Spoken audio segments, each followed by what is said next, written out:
No,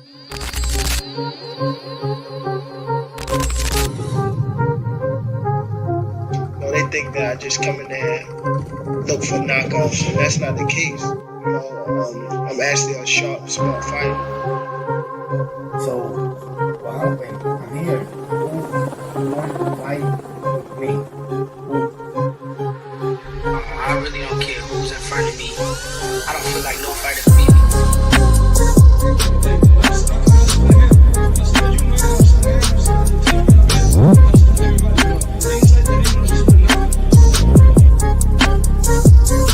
My goal is to demolish everybody, to be honest. Everybody that's in my way. The pinnacle to any weight division is to have all the belts, all of the titles.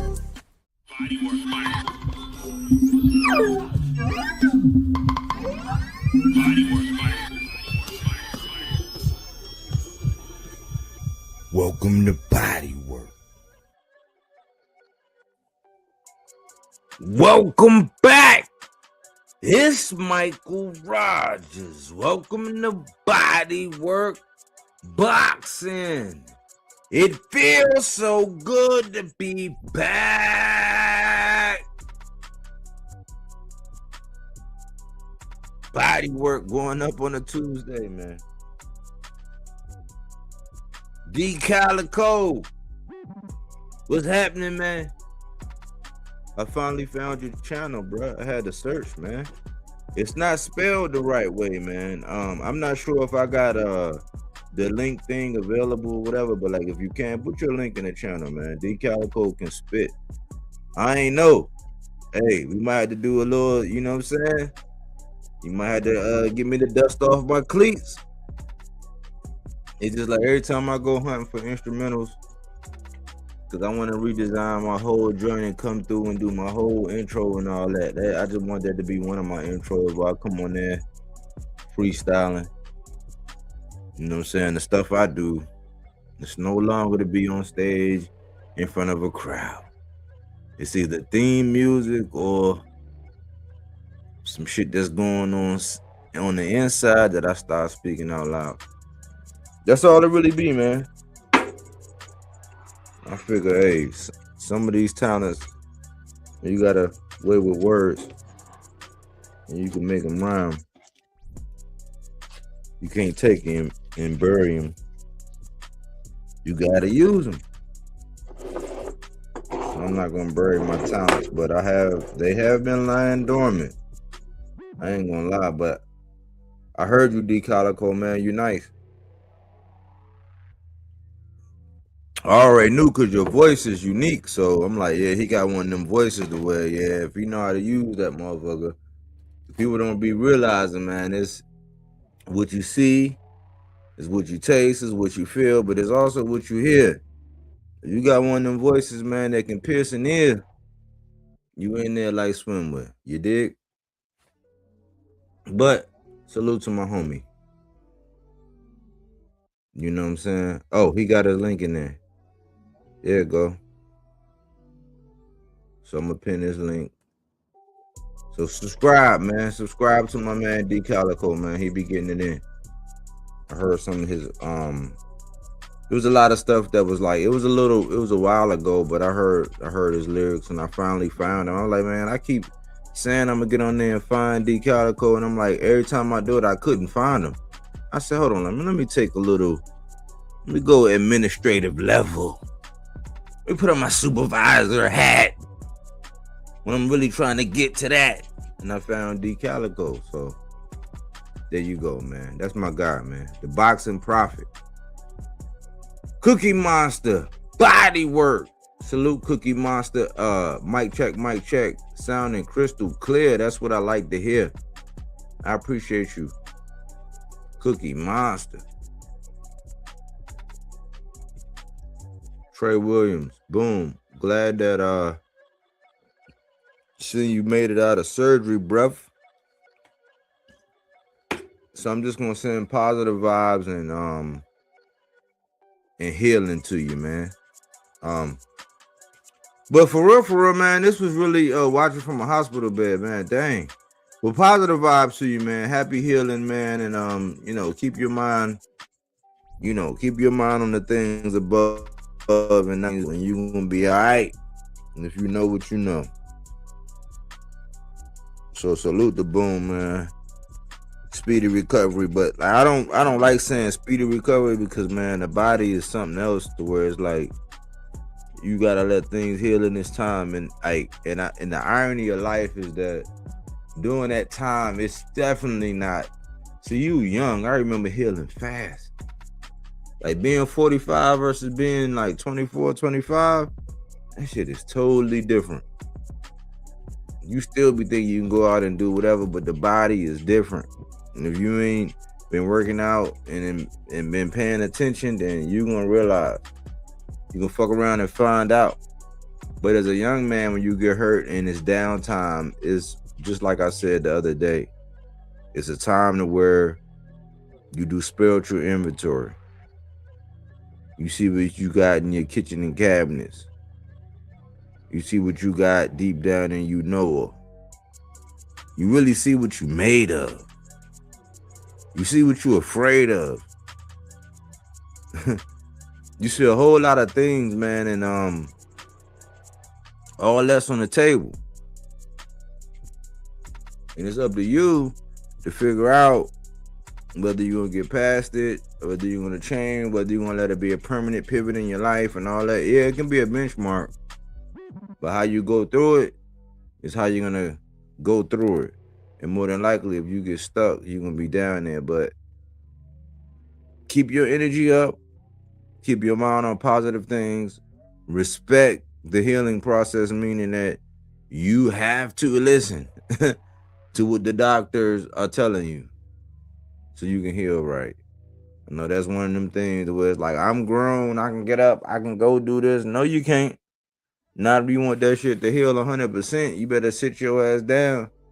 And that's the time when you get on your Jedi mind shit, like your Jedi warrior shit, where you just start compartmentalizing, you start focusing all the energy upstairs and anything that's not stressing that leg, and you start getting busy. But salute the boom, man. You know what I'm saying? Positive vibes and energy out to you, man. For real. I was a young man with broken bones, trying to be semi-pro football and all that, still had aspirations, and my body just couldn't take it. You know what I'm saying? It is what it is.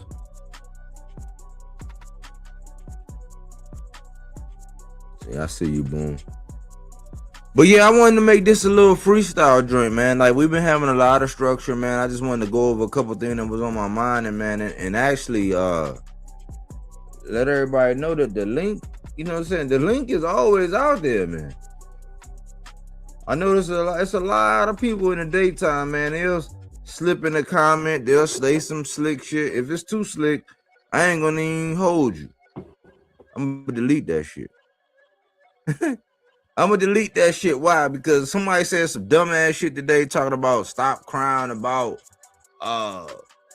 Subriel, the outcome of Subriel and Alberto Puello, and Subriel won, you know, fair and square and period, and stop crying. I'm like, as much as my brain could function, I'm like, hold on, listen. You don't understand. This is the same channel who everybody know who my guy is. You know what I'm saying? Everybody know who my guy is and who I represent for real at my core. One of the two guys that actually brought me back to the sport. However, he don't have a single playlist with just his name on it. Like, I don't get out here online and just put his face up on a thumbnail and just do content each and every day on it. Actually, I try to stay away from it, so that when I do use him and put his name on it, it got some value, a golden face on it.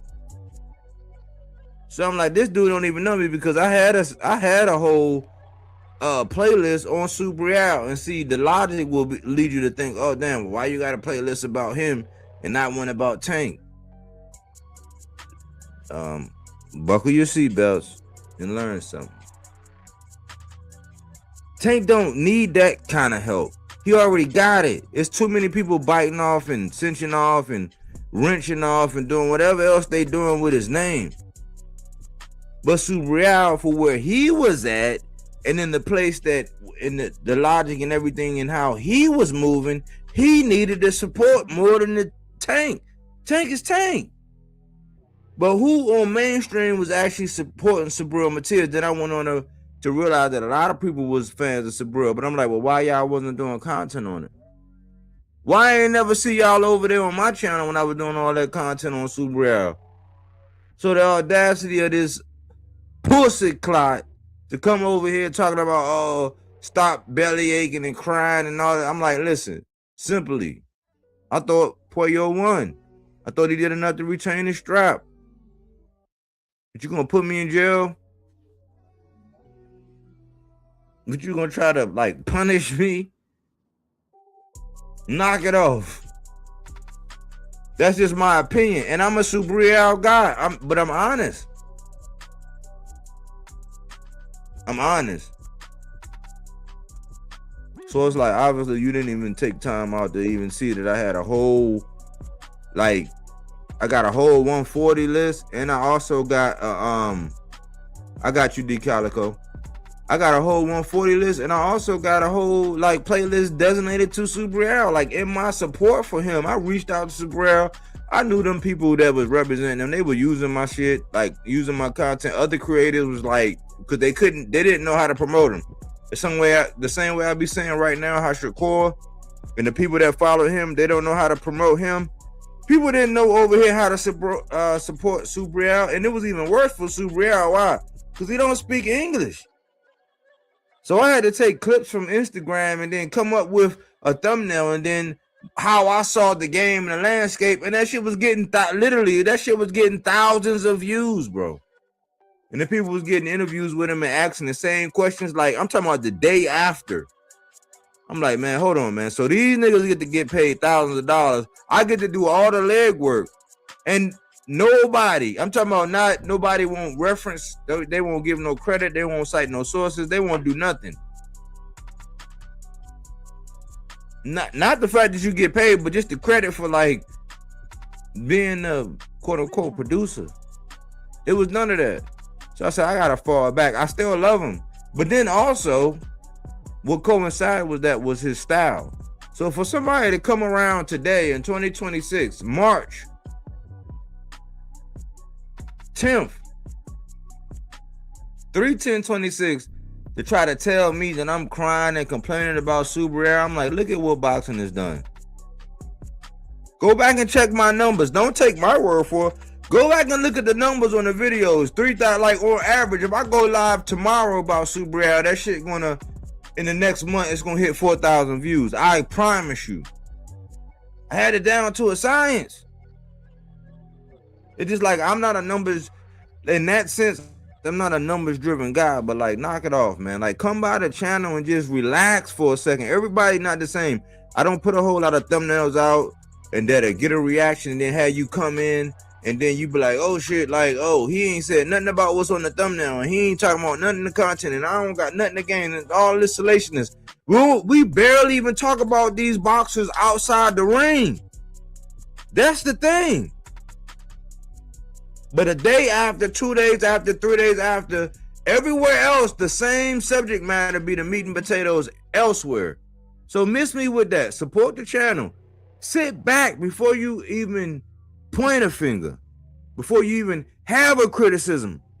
Just go back and listen to some of the playbacks. Don't be a knee-jerk reactionist. That's all I'm asking. That's not too. Listen, if most of the lives be 2 hours, before you even leave a comment, if you're triggered, listen for the first half an hour. You won't even do that. Because I used to just see something, like, because I used to be there, so I understand. Let me talk to you for a second. I used to be there. I used to see a video, I see the thumbnail, I see the title, I look at the description, I'm like, all right, I hop in, I give it 2 minutes. Oh, man, what the hell?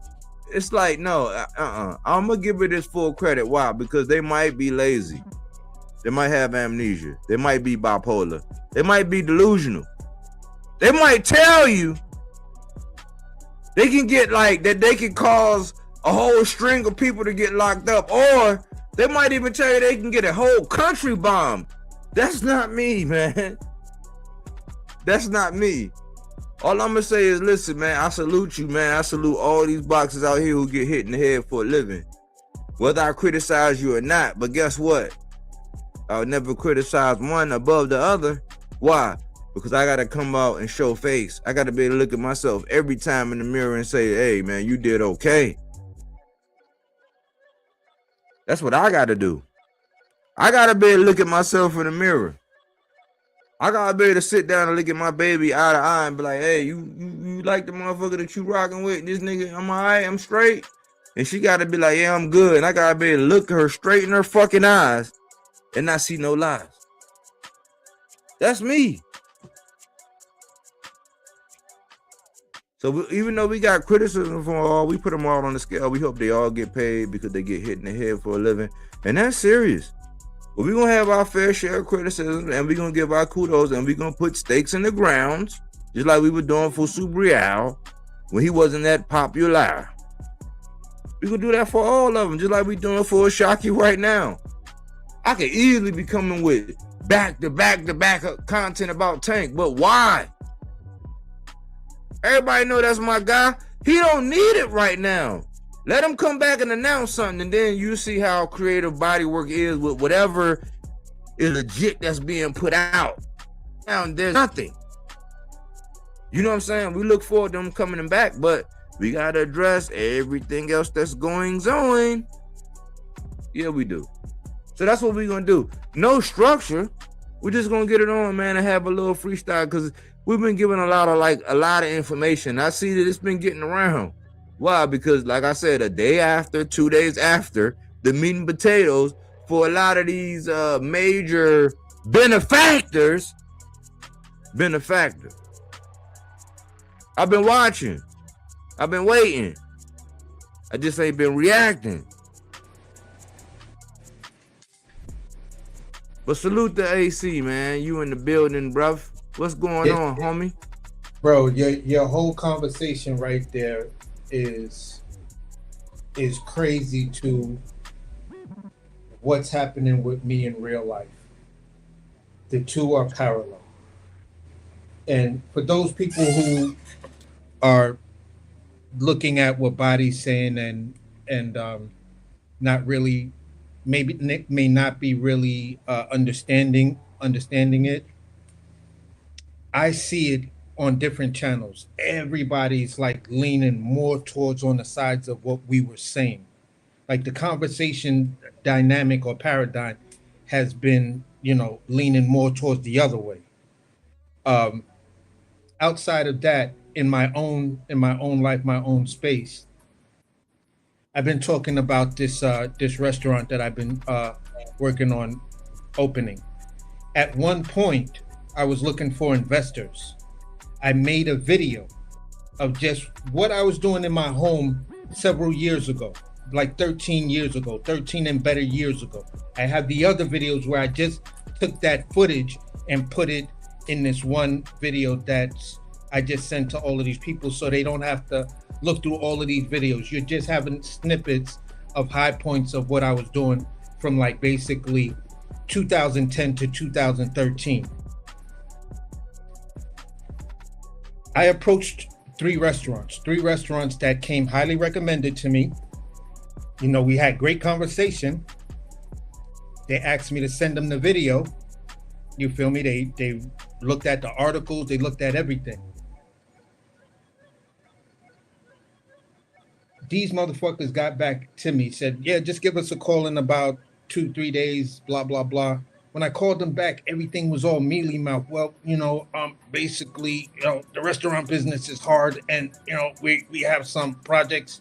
Well, maybe we might be, maybe. And I'm like, wait. Can you just slow down and just tell me what you're saying? You know what I'm saying? I don't need the Steven Espinosa impression right now. So I just need you to just tell me what's going on. oh, basically we might be looking to take on a project like yours, 2027 or late 2026. I had the timelines of when I sent these people the emails and I made the phone calls. These motherfuckers right now are doing or trying to do my concept. And I said, I knew that was a real possibility that one of these pieces of shits was going to try it. But then I said to myself, I'm not worried because you're not me. Your chef is still not me. Your man is shitty as far as I'm concerned. The reason why I'm doing my project is to fuck with niggas like that. And now you're going to have him try to do me? Like, wow. Remember Coming to America? Homegirl Pops. I am McDonald's, he is McDaniels. That's just what it is, bro. And it's just like, and that's why, I was a little late to click in the link because I was trying to find out,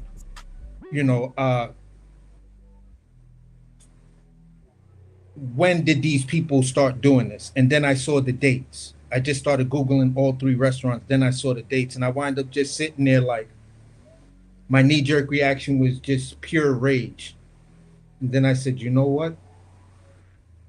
The best way to kill a copycat is with humility.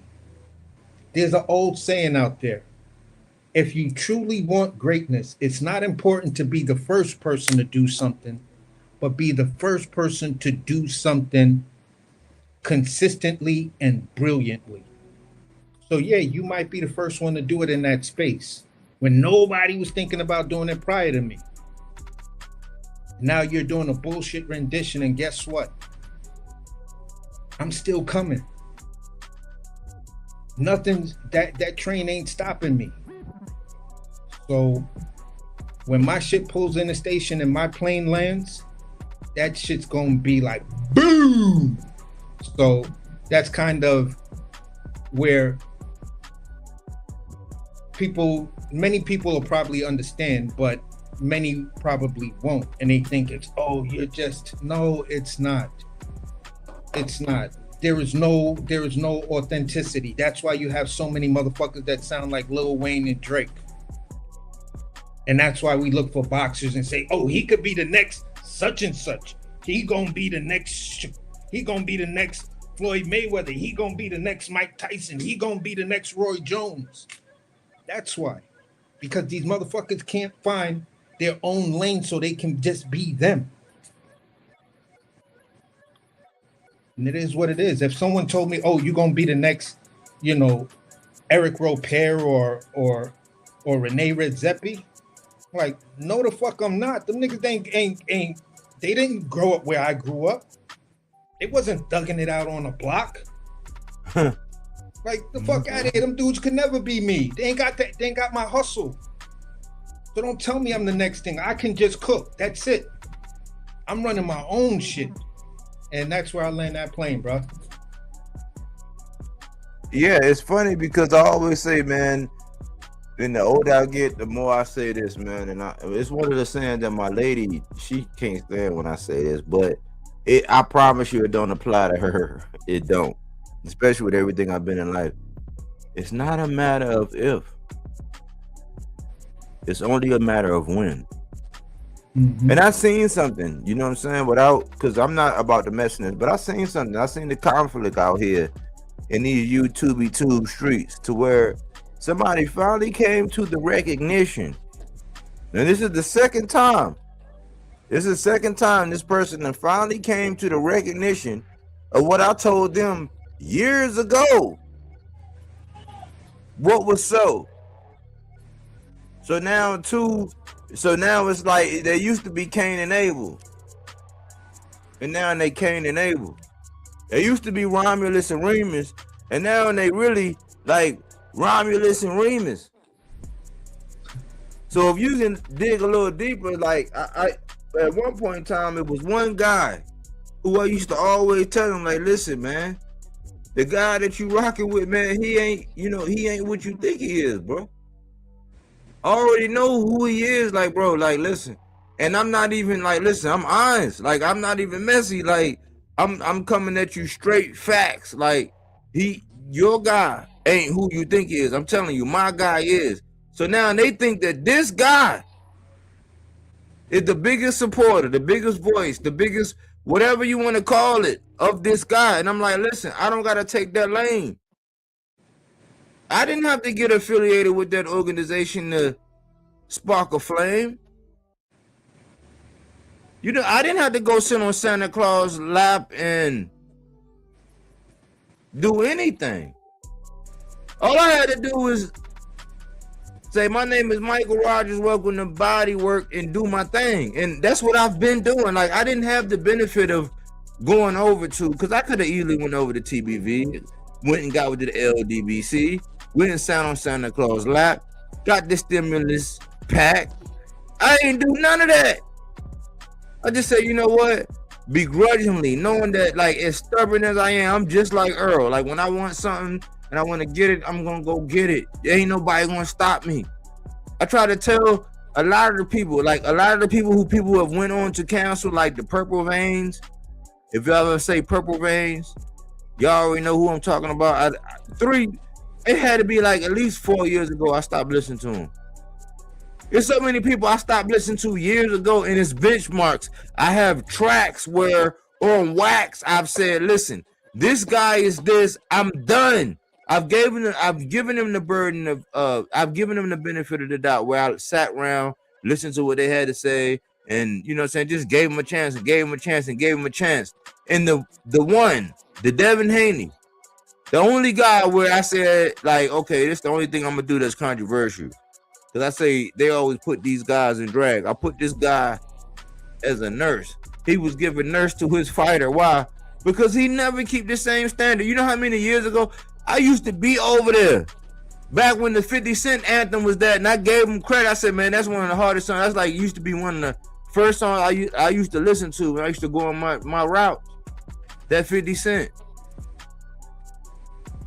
I'm the man. Like that. Bitch, I'm the man.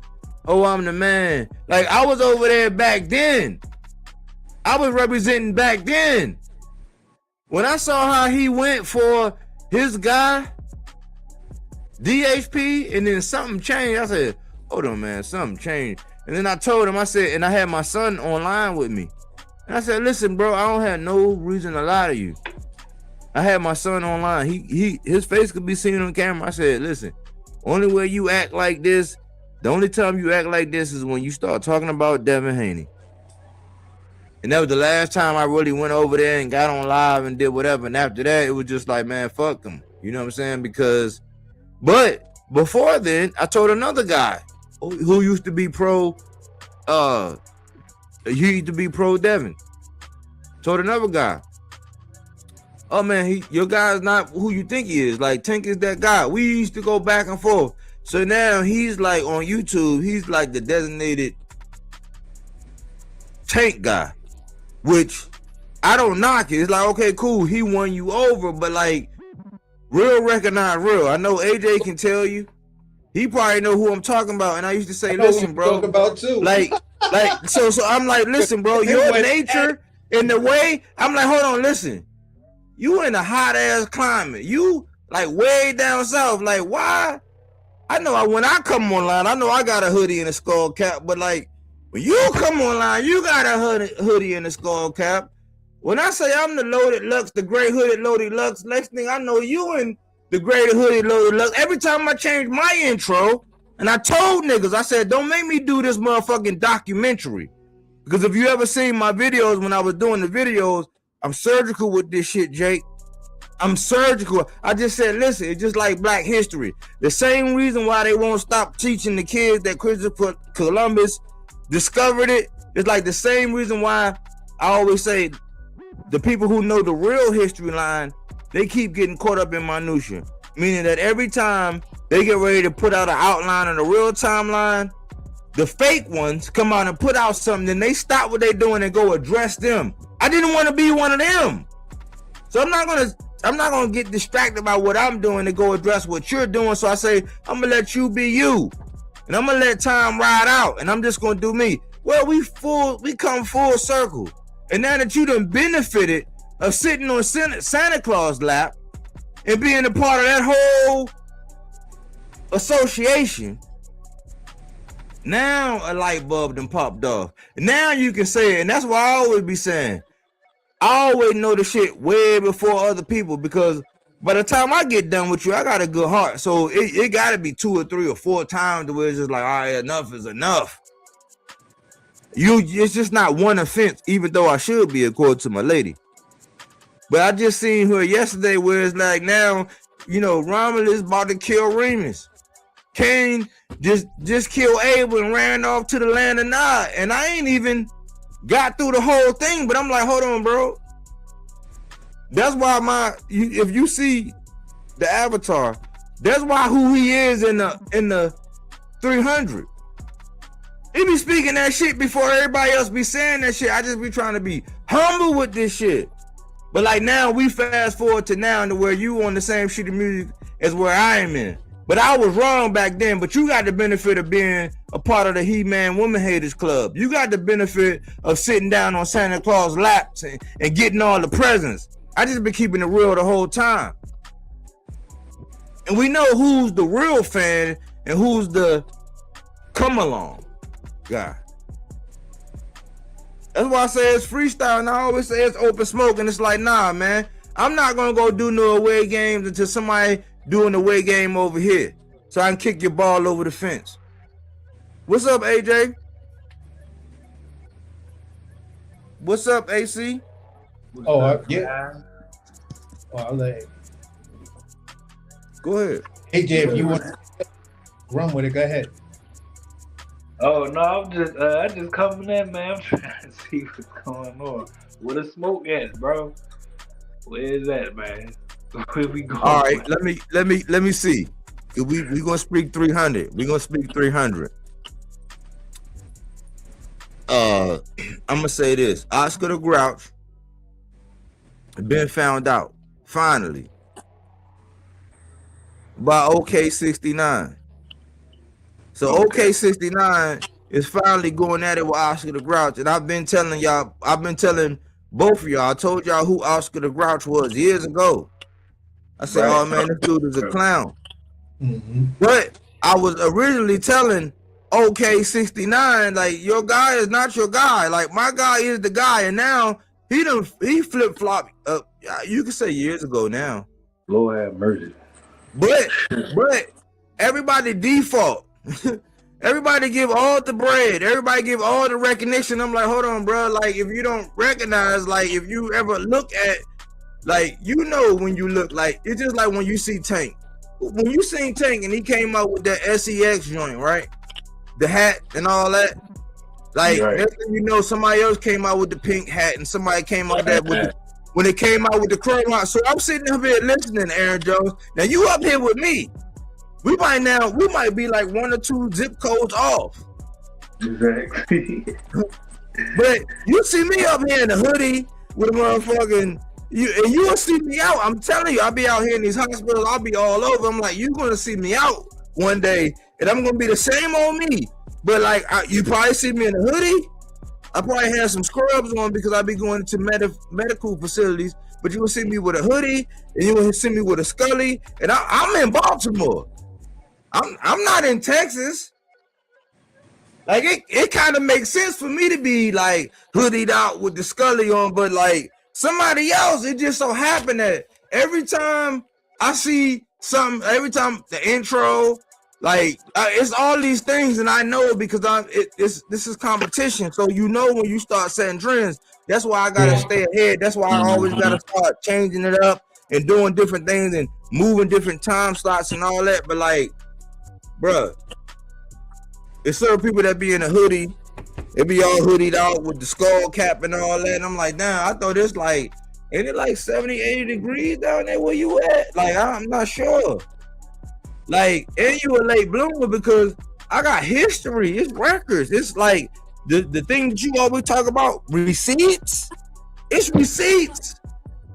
when you was DHP, homie. There's never a receipt where Bodywork was DHP, homie. Like, there's never, it's never not one.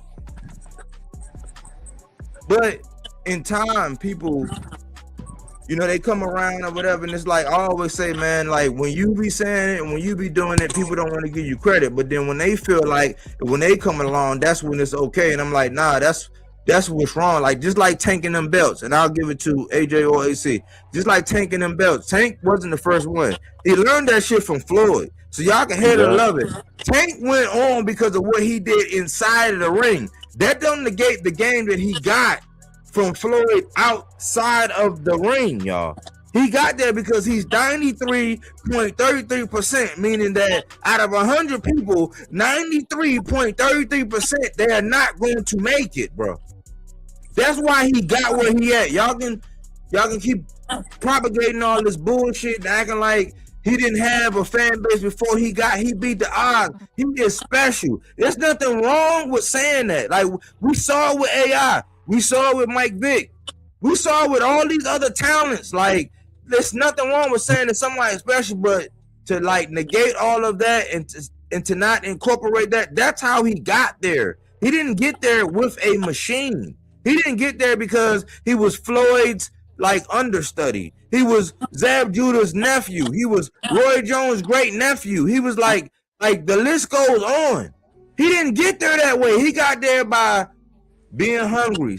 His uncle saying that he had talent and putting his ass in the gym, and then him falling in love and them disciplining him to where if he didn't do good in school, he couldn't box and do whatever. So it made him do whatever he needed to do to get back in the gym. And he just so happened to be a household name before all of y'all niggas. That's just the story. Like, you can't change that. Like, you can't manipulate the stats. He's 93.33. So whether they need to be in there with him, deserve to be in there with him, experience enough, 93% of the time your ass going to sleep. That's what it is. I've been on that. I've been stating the facts on all these other fighters, all these other guys, and even content creators. Even when I rock with them, I've been giving them their salutes, giving them their praises. But like, it's now at the point to where I'm just now saying 2026 to where the knee pad wearing like DHPs, like his nurturer, the nigga that'll pop a titty out for him, the nigga that got matching pajamas for him. He just now getting shitted on. Like, now we just now realizing, like, no, now you're just building up the courage to shit on this nigga, but he been cruddy, just like a whole bunch of other niggas. But don't nobody say nothing. Why? Because they want to be part of the He-Man Women Haters Club. I'm like, you can avoid all of that, and we can all be on the same shit of music if we're just always calling it a buck on what we see. We ain't gotta click up and do all that. The reason why Aaron Jones rock with me, because when he listens to me, he know that for the most part, I'm trying to tell the truth. I'm striving to get the facts. AC, the same thing. For the most part, I'm on the facts. We vibing. As shit come in, we adjust. We whatever. But we ain't with no narratives and all that. These other niggas, they'll get along to play along, knowing that they mans ain't right, knowing that your man got bit by that motherfucking zombie. Nah, the first time your eyes start looking funny, you start foaming. I gotta dot the forehead, bro. Why? Because the family is what's important. The people that's always gotta survive is what's important. And that's where I'm at with this boxing, man. What y'all got? For me, I look at it like this. When we're talking about fans and fan bases and stuff like that, you know, me and old boy, we got in it over the Bud and Errol thing. But then we both found ourselves as huge fans of David Benavidez and a couple of other fighters. So that's what kind of eased that up to where we just learned how to be cordial. You feel what I'm saying? When you look at what content creators choose to put out as far as they're saying, listen, I'm going to get behind this guy. You can't tell me nothing about this guy. My thing is to be the voice of this guy. Okay, there's nothing wrong with that. But even when you're dealing with the guy who has where you choosing to be his voice, where's the part that says accountability? You know, even what the judge of a character. So even if you the man, you're a man, you do something wrong, you take accountability. People say he has a great judge of character. He can stand up and own his shit. So if you choose to be the voice of somebody, why won't you be that part as well? Why do you have to be the person that says, well, you know, here's the thing, bro. Right now, you know, everybody's saying that you're the best boxer in the world right now, but yet you're ranked number 3 on the pound for pound. But you're the best boxer in the world right now, like, you know, you've done everything that you need to do and stuff like that. I mean, what is it that you know drives you? Well, you know, when I beat Padley and I stopped him, that's when everything took off for me. And you listen to the guy give that answer and you like, you real piece of shit. Like, the fuck is wrong with you, bro? How can you just sit there and say some shit like that to your fans who are gonna walk away and then echo that dumb shit? Oh, well, you know, they tried to charge me 120K. Nigga, you know why. And then you tell, well, that's all lies. Okay, all right, if it's all lies, all right. Then tell your boy Tank to fight somebody. Tell Tank to sign a contract. Well, Tank tried to negotiate with him. He walked away.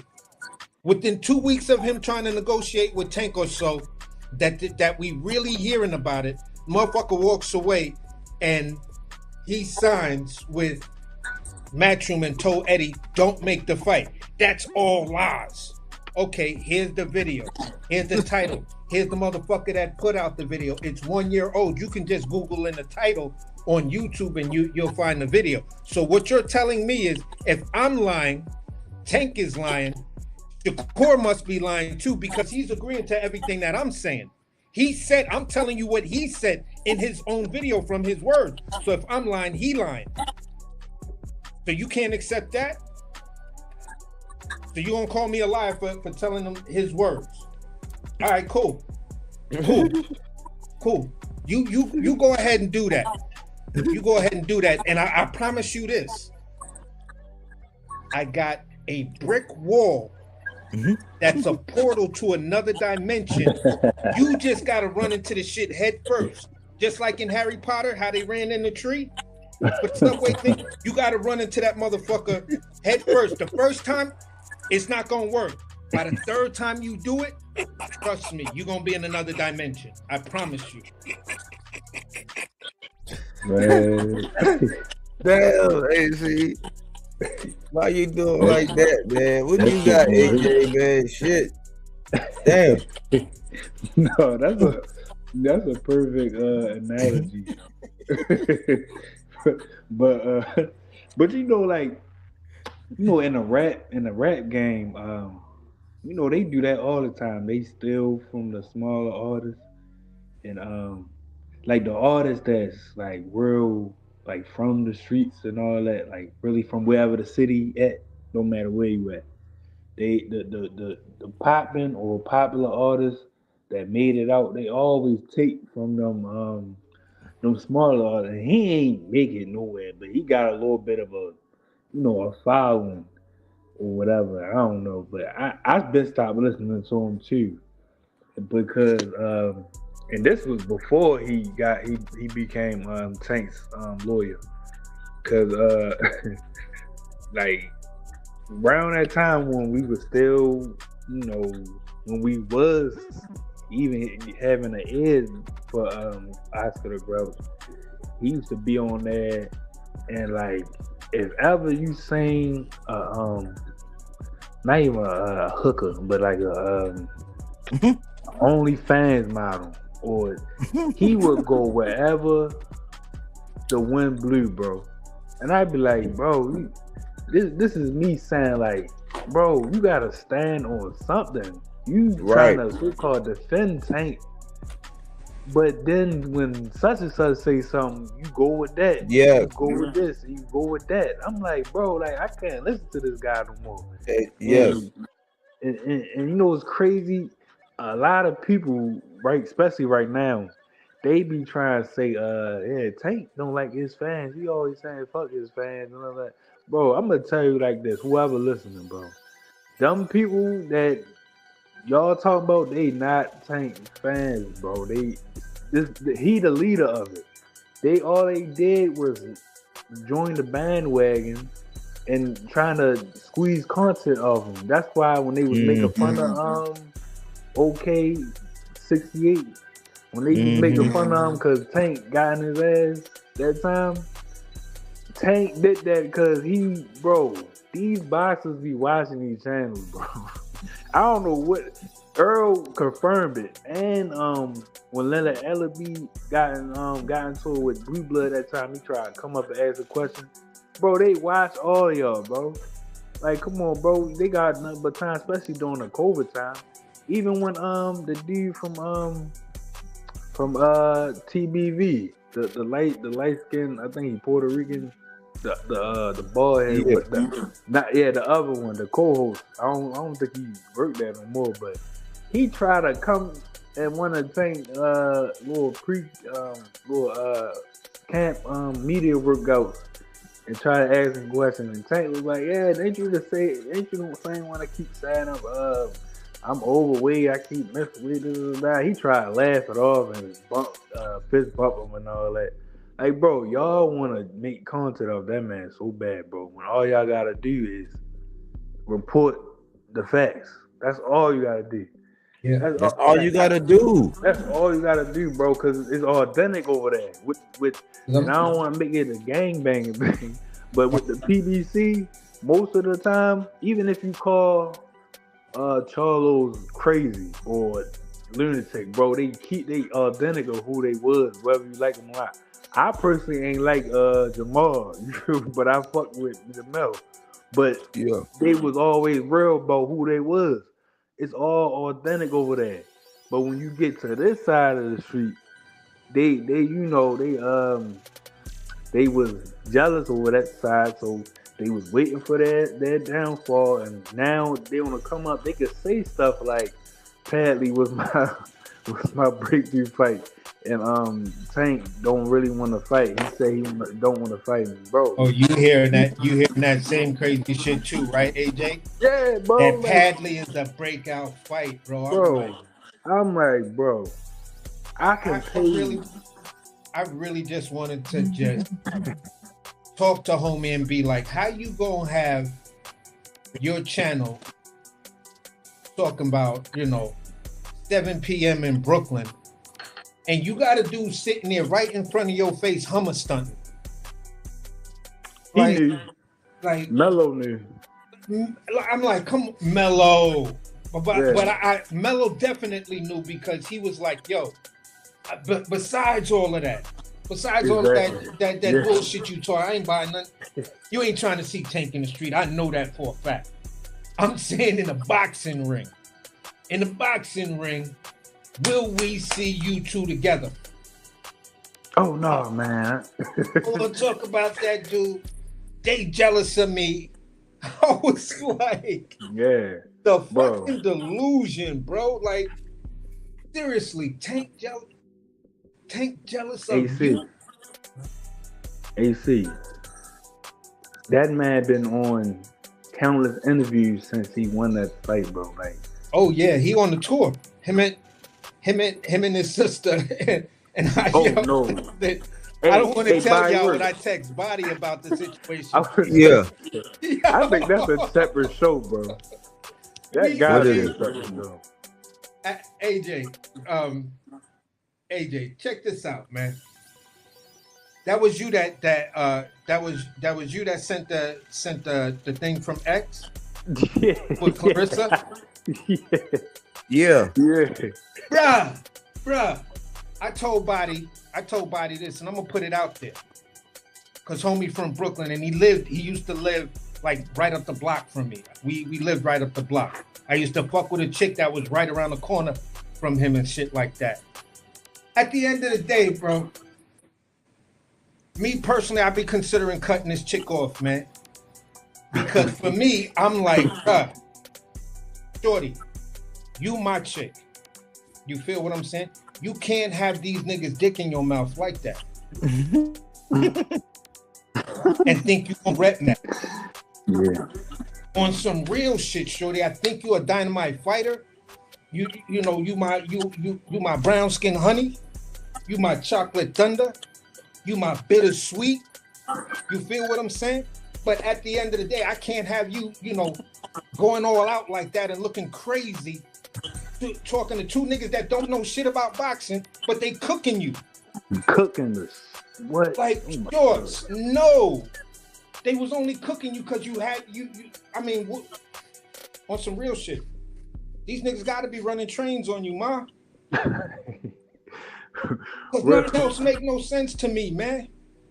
Real quick, AC, you know why, bro? Because they take that little narrative driven talking points and they be trying to bring it outside the sport of boxing and it don't work.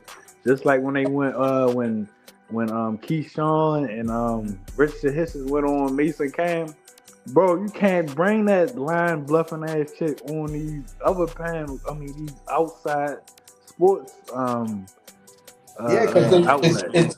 it's beef, man. It's in the street beefs, and I don't know how long Melo been in Brooklyn. I don't know if he's natural Brooklynite. I know Lala was from Brooklyn, or was supposed to be, or whatever, or Uptown or whatever. But at the end of the day, there's still always been a beef between BK and New Jersey. You know what I'm saying? So Right. you go to Newark, them dudes is live out there. You go to Brownsville, them dudes is live over there. So sometimes there's shit that used to pop off in Newark, roller skating rings, clubs and stuff like that, strip clubs that were banging clubs and stuff. Brooklyn dudes would go out there. Jersey niggas try to get at us. So that's where that beef came from. So for you to have that situation and that dude sitting there, and for me, it's Pat. This is your missus. This is your queen. You the type of dude that don't get into, you do your best not to get in that messy shit. You just keep it about the music. If you got something to say to somebody, you gonna challenge them in a battle or something like that. At the end of the day, bro, I know y'all not really like that or whatever, but for me, that's just a little. I don't know if I could deal with that type of relationship and that dynamic to where I'm like, nah, that shit just don't make no sense for us, for where we trying to go. You know what I'm saying? I understand the dynamic to where you're whatever, but you ran your race, girl. You ain't never really had to attach or align yourself with them. You ran your race. You're the only female back-to-back gold medals when you had all of them great-ass American boxers on those Olympic teams. But see, Wilder came home with the medals. So this the thing. Like, you know how they say you outkick your coverage? Yeah. Like if a dude land abroad and you know what I'm saying, he ain't all that like on the you know, on the broader scale, and you're like, how did he end up? Not me. I don't give a fuck. But y'all know the principle. Yeah. Like it's almost like they've gotten to a point to where they outkick their coverage. Like when you look at when I analyze it, because I was looking at it from many different aspects, that Shannon Sharp thing.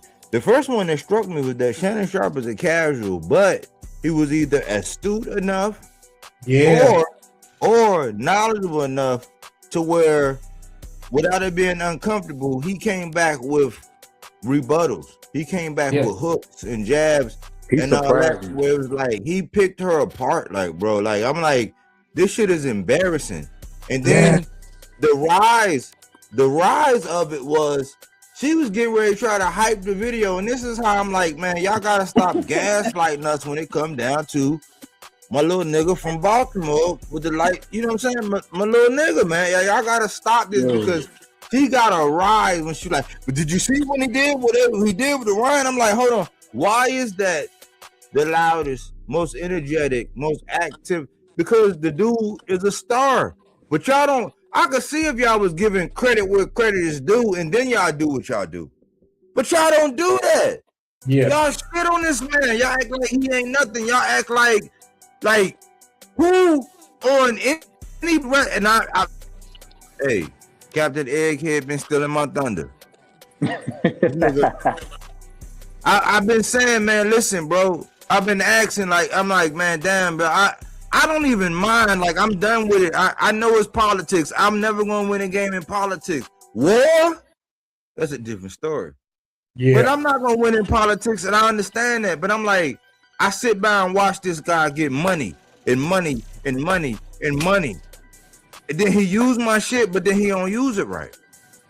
I'm like, I understand. I appreciate you rocking with Tank. That's why I support. Like, I salute. Cause I'm like, yeah, we need that. But I'm like, sometimes, just like in everything else, the person that represent ain't the best representative. Yeah. So, and whatever I do, I try to be the best representative. So when I'm looking at this whole thing, I'm like, I'm looking at like, Shannon Sharp is a casual. He checked the shit out of Clarissa. She was on board. She said so many things that was hypocritical. It made my head spin. I was like, I was getting ready to take notes, and I said, damn, that's too much. Like, I had to go back and actually let them hear it from the horse's mouth and let them, but I'm a condense it. Shannon Sharp, without even knowing, like, it might even take like a little 10 minutes of research, maybe an extra 10 minutes more research on Shannon Sharp's point. Like, and if they would have had it up there visible to where, or if somebody would have been there, I would have known how to get that information to him. Like, we would have had a buzzword, and then he would have had to hear some shit coming through the ear thing, and then the next thing that came out, he would have ultimately just killed her and shut it down. But like a casual shut down Clarissa Shields, and then she tried to change it over and put the hype on something that happened previously. That's why I say, listen, I always say, listen, keep the same energy. I'm not going to knock you if you said, listen, Tank was the 135-pound champion, right? Ryan, he had made that weight. He was campaigning for Tank's 135-pound championship. Okay? So you got to understand the weight class in which you were campaigning in. Ryan was challenging Tank for his shit. Tank afforded him a pound, and they said, all right, well, you can't get above this much because he ain't want him to be scraping. Because imagine if Ryan was scraping. Like, imagine if Ryan was Richardson Hitchens. Imagine if Ryan was Mr. Gary Russell. Imagine if Ryan was like that, and you seen what Tank did. And Ryan did hit Tank. He connected in the first couple rounds. He came through hot like fire. Tank wound up stopping him. That's what wound up happening in that fight. So you fast forward to what Clarissa was trying to say in her defense of Shakur, and then you listen to a casual in Shannon Sharp, and off the dome where he was able to rattle, and she could not answer the question. Because he asked her, he's like, so you trying to tell me, so right now, is he better than Duran, Sugar Shane? That was it. Right like, that was a checkmate. Like, she was stuck. And I'm just like, I'm like, AC, it's like, me and my lady, we already got understanding. I already know. Like, people be saying that alpha male, alpha female, and all that. But my lady is not a lady that you can control. Like, if anything, if you around me and you acting dumb, you gotta worry about her more than you gotta worry about me.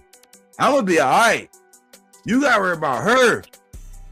So I'm like, Papoose, bro, get your bra. And then with Papoose, like with him and what he doing, it's like, they've been lit, and I'm like, this goes to the bigger picture of boxing, like to where I be trying to stick to the nuts and bolts, the brass tacks, the non-juicy gossipy shit. Everybody else be on that, but I'm like, look at him and his moves. He's barking up a tree along with T.I. that they're not going to win with 50 Cent. Clarissa be barking up that shit. He'll do his little thing and then he'll spare her, and then they'll go back because he spared her. But listen to what she's saying. This is not the first time. This broad that said she could beat Keith Thurman, bro. Yeah, and if he would knock her block the fuck off, he would get no credit. Why? Because he had no business doing that. And you know, it's a lose-lose no matter what. She moved on to him to Rolly. How and why, you gotta ask yourself. It's not that she's doing it. Cause that's the surface level. That's what the Mr. Eggheads and the OK, you know, 69s of the world's gonna do. That's the surface level. We're saying why. And why is she going after Rolly? Why? Because Rolly and Devin are in contention. And that is part of the machine. The same reason why when Devin got his ass smacked, Shakur came to his side and said, "No, I ain't gonna never kick a man while it's down." So playing chess, neutralizing and making it seem like what aggression is it gonna be? Because at my weakest moment, you on record coming to my defense. Boxing is soft. Nah, but Body, I got one more name for you that she went after, and I believe this was the first one because she didn't like the satirical comedy video that Billy Joe made, and that was Billy Joe Saunders.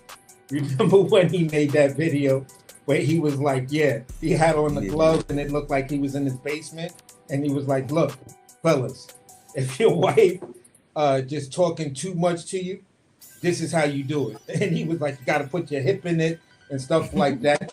The timing of it was wrong because he was under that domestic violence accusation. But the video itself, if you just took it for what it was, to me, I just thought it was hilarious. You feel what I'm saying? And then Clarissa was like, "Yo, yada, yada, yada. I want to fight him. Somebody make the fight. I don't care if it's sanctioned or not. I'll fight him in the street." And I'm like, girlfriend, Billy Joe will beat your ass.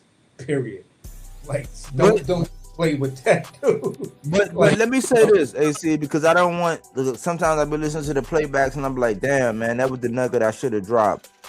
What I want people to understand is that we got to do the whole thing, because this is how I look at life. Sometimes when I be like, man, is this fair? Should they be able to say this and that? Because they are the gladiators. They feel how they feel. Like, yeah, you feel like you were great. You feel like you could do whatever. Okay, cool. You know what I'm saying? In my sport, like even in this industry, anything I do, even in what my personal business, like the business that I actually have and I'm running, I feel like can't nobody fuck with me. So I understand that part of it.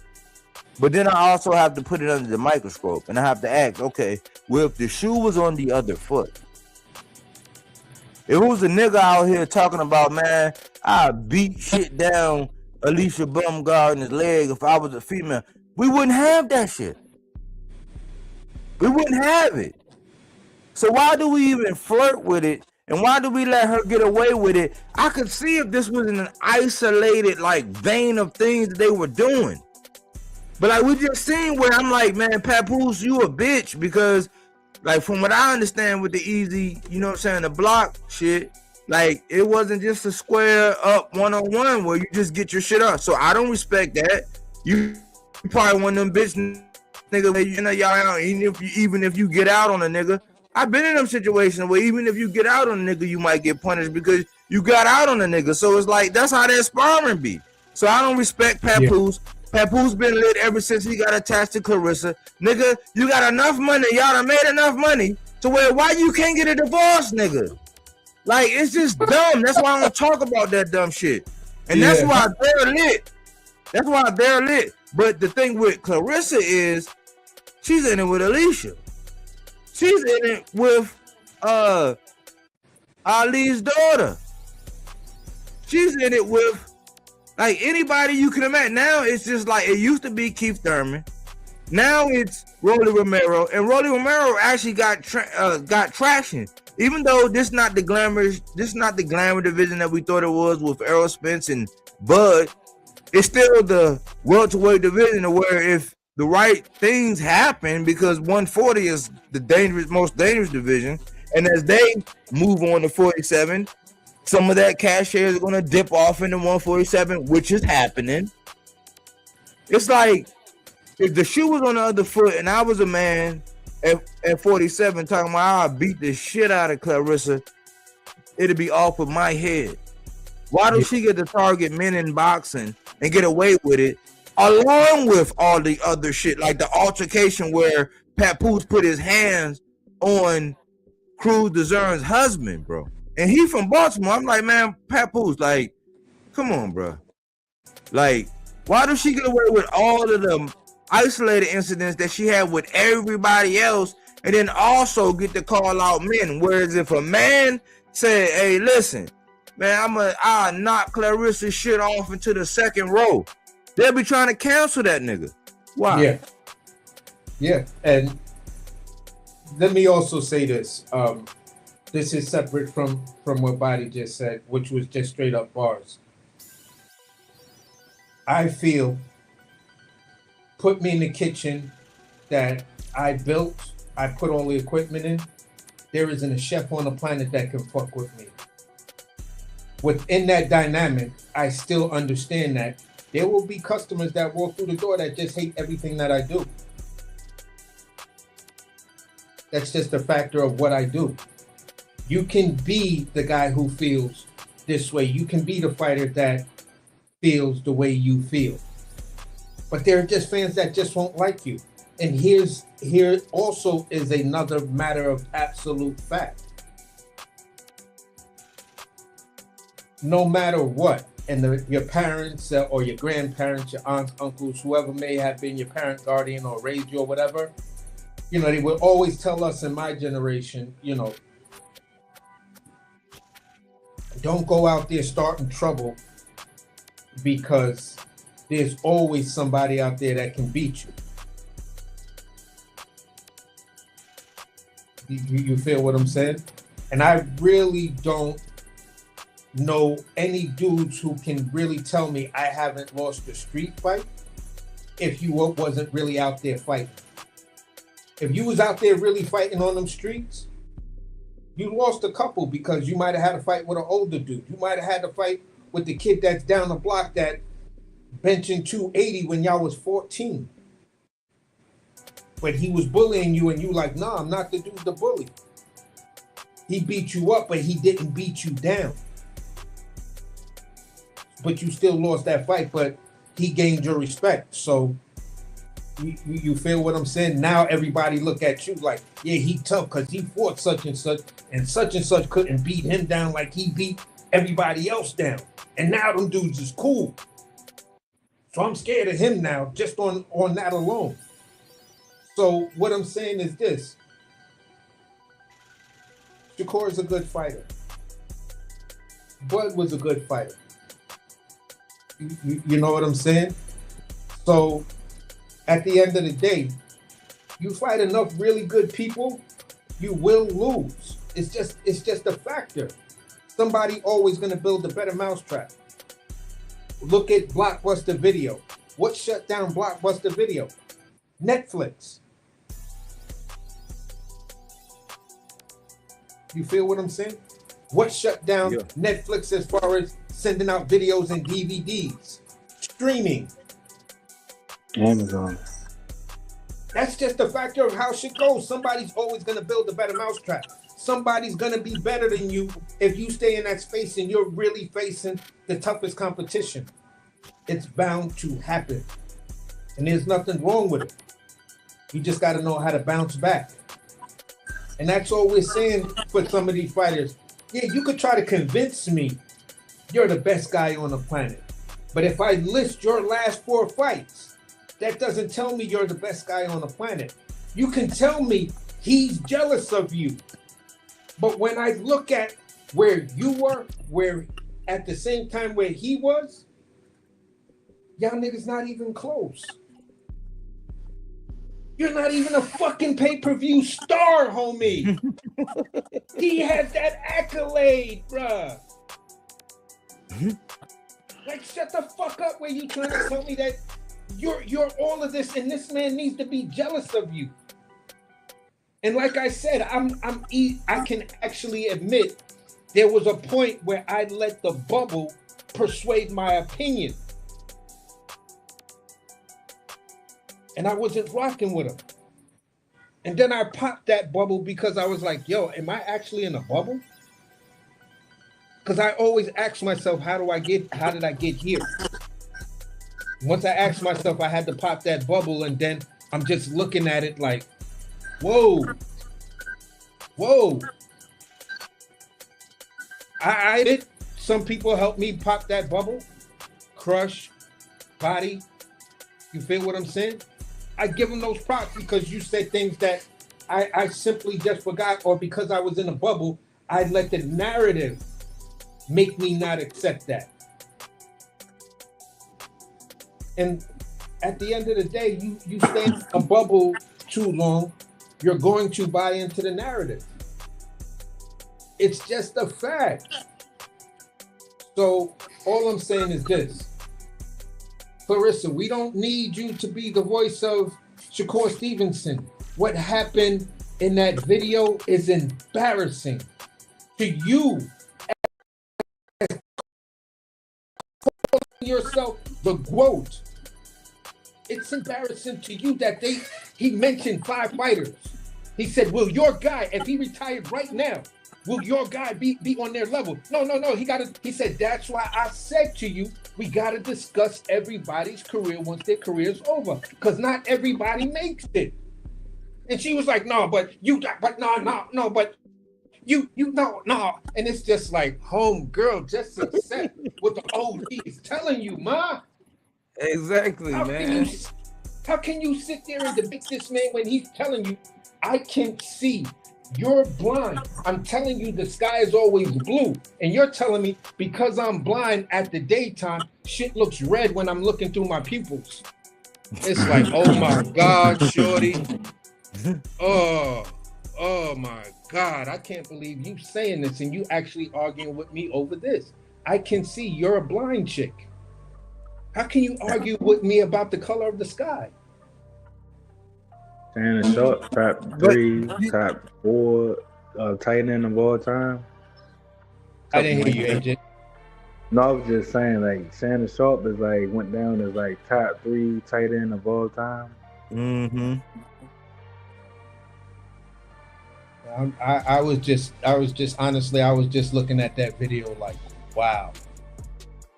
But it's for me, it's the perfect snapshot. I was like, I wish it was just a teeny bit shorter, Had it just been like a teeny bit shorter, it'd have been perfect. But like outside of that, there was so many like contradictions, and I'm like, this is the problem. But when you point it out, it's like, look at this guy going out of his way to make it seem. That's a diversion. Like, miss me with that gaslighting shit. Let's deal with the meat and potatoes of what the fuck was going on. Yeah. Like, what the fuck was going on was that a casual and Shannon Sharp, and you can discount him as a casual, but for her to be the GOAT, self-proclaimed, and for her to come up with the statistics, and then how she went on, well, what do you think about when Tank did it? Like, the energy, the spike, like, if you look at the levels, like, if you look at the video and they did a short, I guarantee you that's going to be the first short to pop up. Why? Because her blood pressure rose when she said that. Yep. About Ryan and whatever. And I'm like, well, listen, the same way AC really didn't look at it the way he looked at it until after I explained. It's like, no, listen, you got to understand. And this is what we got to be doing. This is what I be doing with all these guys, but people be thinking, oh, he just got something against this guy. It's like, no, bro. Like, this is what keeps me in the pocket. Because all I can rely on is the truth and my logic. And sometimes I'm off. I might get a prediction wrong. Okay, cool. I'll come out and eat crow, though. I'm not going to come out and be a hindsight, but I told you because I gave like 30 different predictions. I'm not going to do that. But like, when you look at it, like when you look at how she's looking at Shakur like he can do no wrong. And I'm like, well, if you listen, just like I exposed like one of his biggest cocksucking fans one day, I asked him, I was like, well, who did Shakur win his first championship on? He was like, Now Yo, he used to go with you me should and have been AC. there. He used That to go shit with was- us tooth and nail. And I said, man, listen, bro, I'll be damned if I waste any of my brain cells going against you. Where I used to be a Shakur fan, and you don't even know who the fuck he won his first title from. Oh, I missed After that. that, I never looked at him the same. He's never been over to the 300. Why? Because he know we gonna kick his motherfucking ball so far over the fence. It might take him a year before he even get back to the show. Hey, AC, and Bodywork, I missed that one. Yeah. I missed that Yo. one. But you know what part Nah, got me, it though? was AJ. It was funny as hell because it was just like we were all in a conversation and stuff like that. So we wasn't even talking about him. And then he brings them up. Like, for example, I just want to say like Shakur and what Shakur did and Shakur. Body's just sitting there listening. And I said something to him and I was like, how do you come up with that? And then Body hopped in and said, hold on. Let me just ask you this one question. Who was the first, who was the guy that Shakur fought to get his first belt?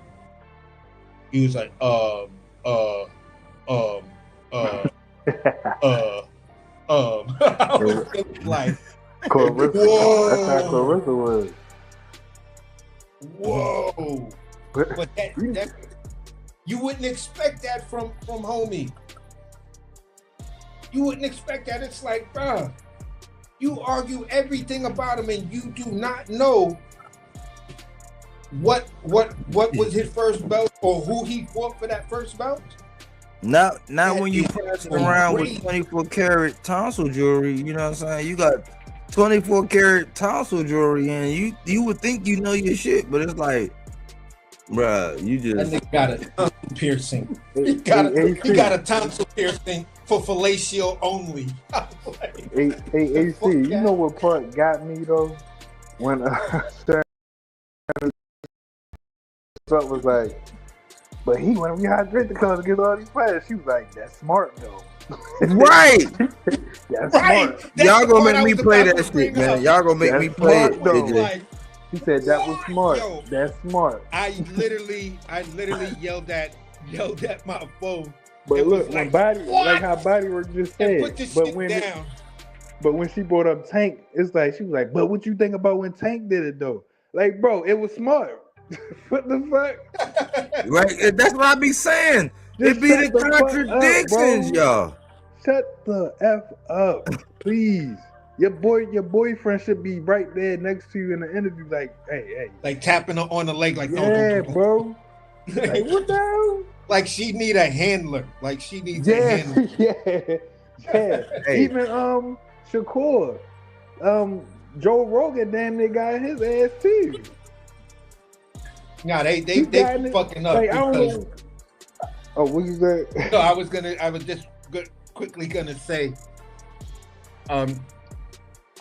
what's the name clipped this part, and he clipped it in like a 6-minute type section.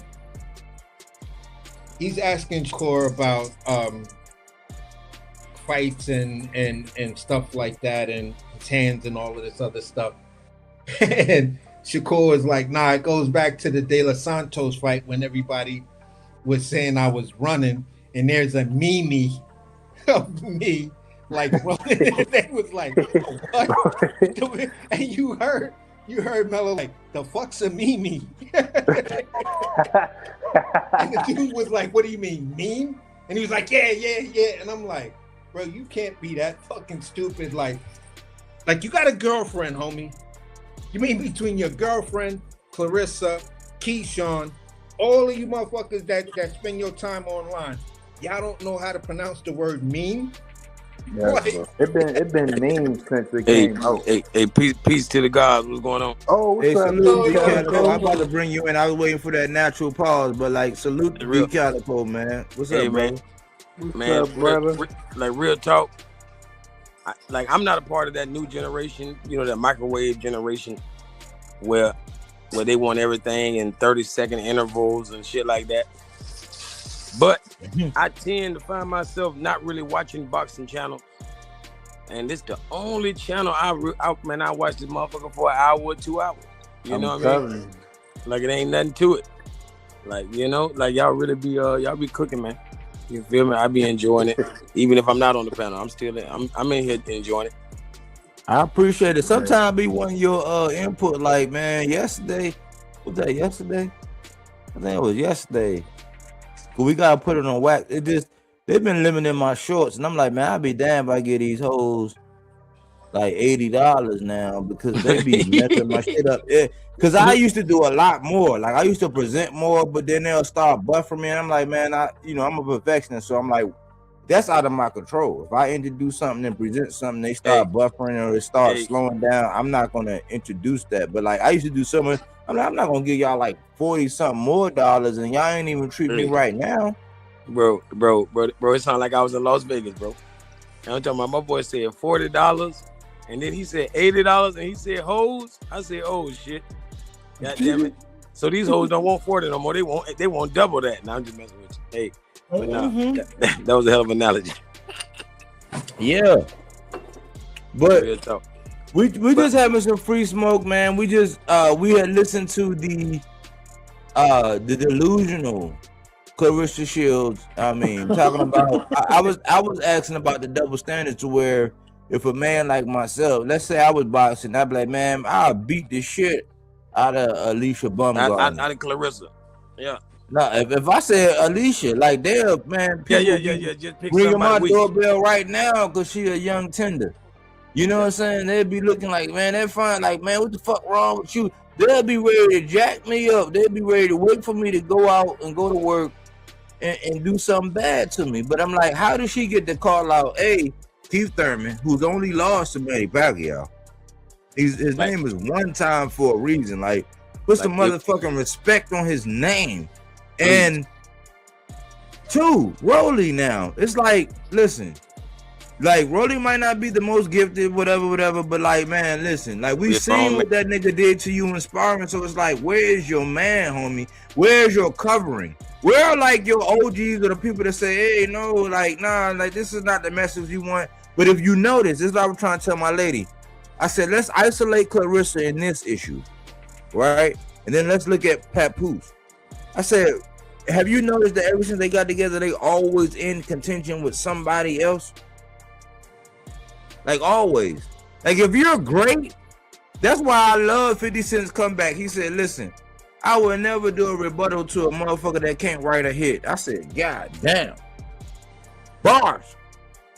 So they always at somebody. They're always in contention. That's just like the Brat Pack. They're always saying something derogatory, doing something salacious. It's like, man, when you're that guy or that gal, you don't gotta do all of that. Tank ain't gotta do all that. The minute Tank come back out and say, I'm fighting this guy, and then he go out and he answer naturally the questions and all that. If you're creative, you're gonna be able to scoop something out of that and come out with a program that's gonna entice and engage and whatever. If you're not, you're gonna make up some dumb shit. But certain guys or women don't have to do that. Yeah. Like even the guy that knocked her down, like he was ranked 55th in his weight division. So she shouldn't be thinking about fighting men in the top 5, top 10, top 15 in that division. She got her damn. If anything, she shouldn't have been disgruntled when that Olympian woman turned out not to be a woman. She should have been like, hey, let me at him. You know? Good point. Good fucking point, bro. But she wanted that person out of the sport and saying how wrong that was. You feel me? Fucking point. I forgot all about that. Like if she want to fight men, show me you could beat some of these trans men. How about that? If you could beat the trans men, we might get you a UFC guy. You know, like I wouldn't recommend her fight no more than an 18-year-old man. No more than 18. You know, somebody that's about to go to the Olympics or something. Like go in there and y'all do a little showcase exhibit.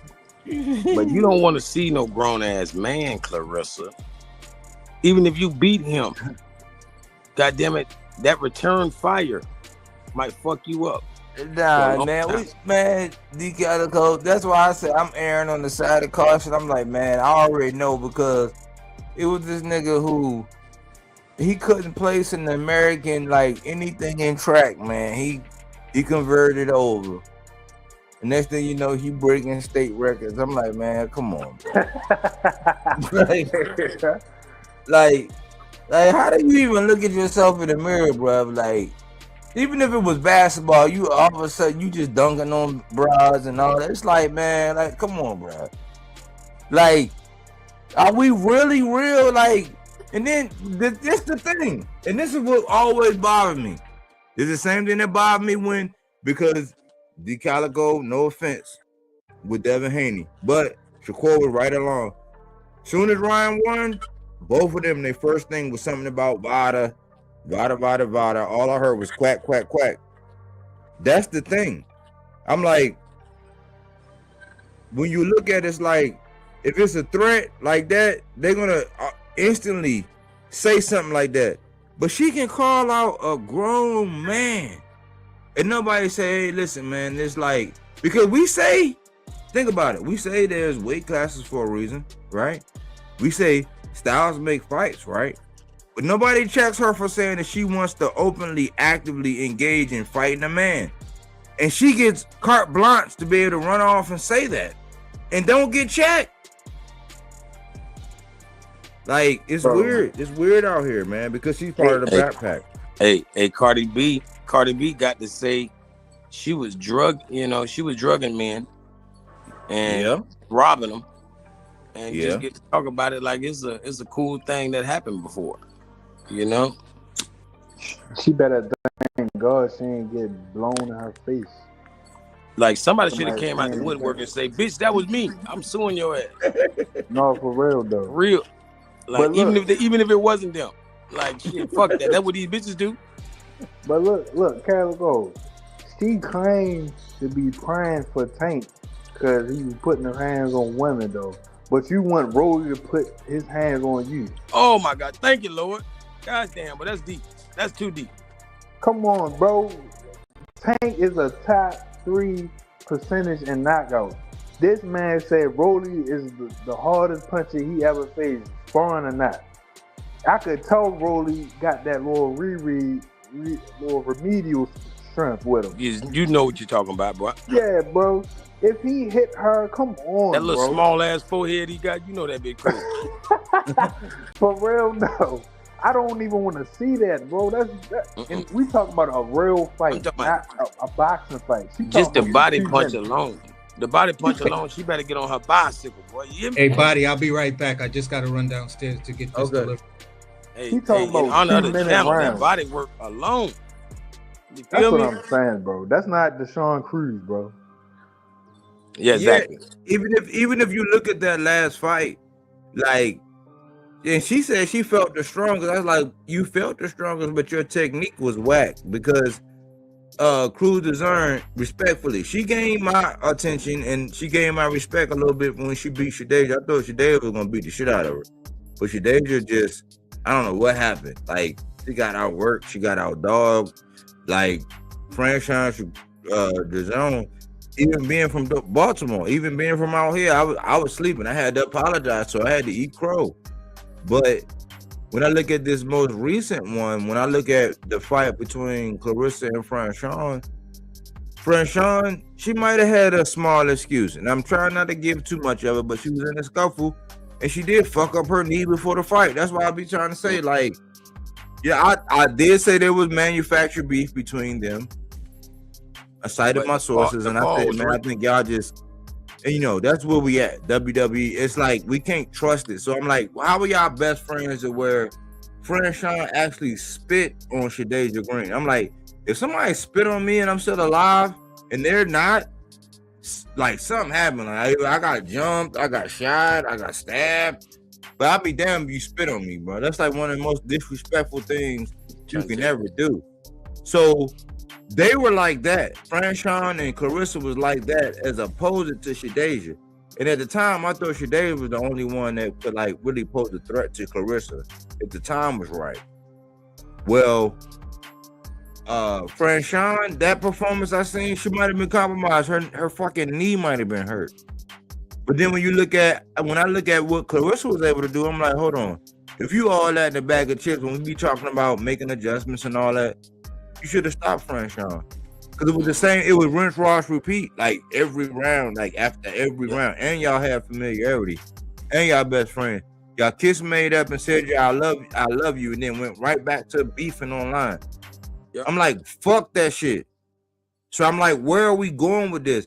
And now you're talking about fighting a man like Rolly, a welterweight champ who beat Ryan Garcia. Like,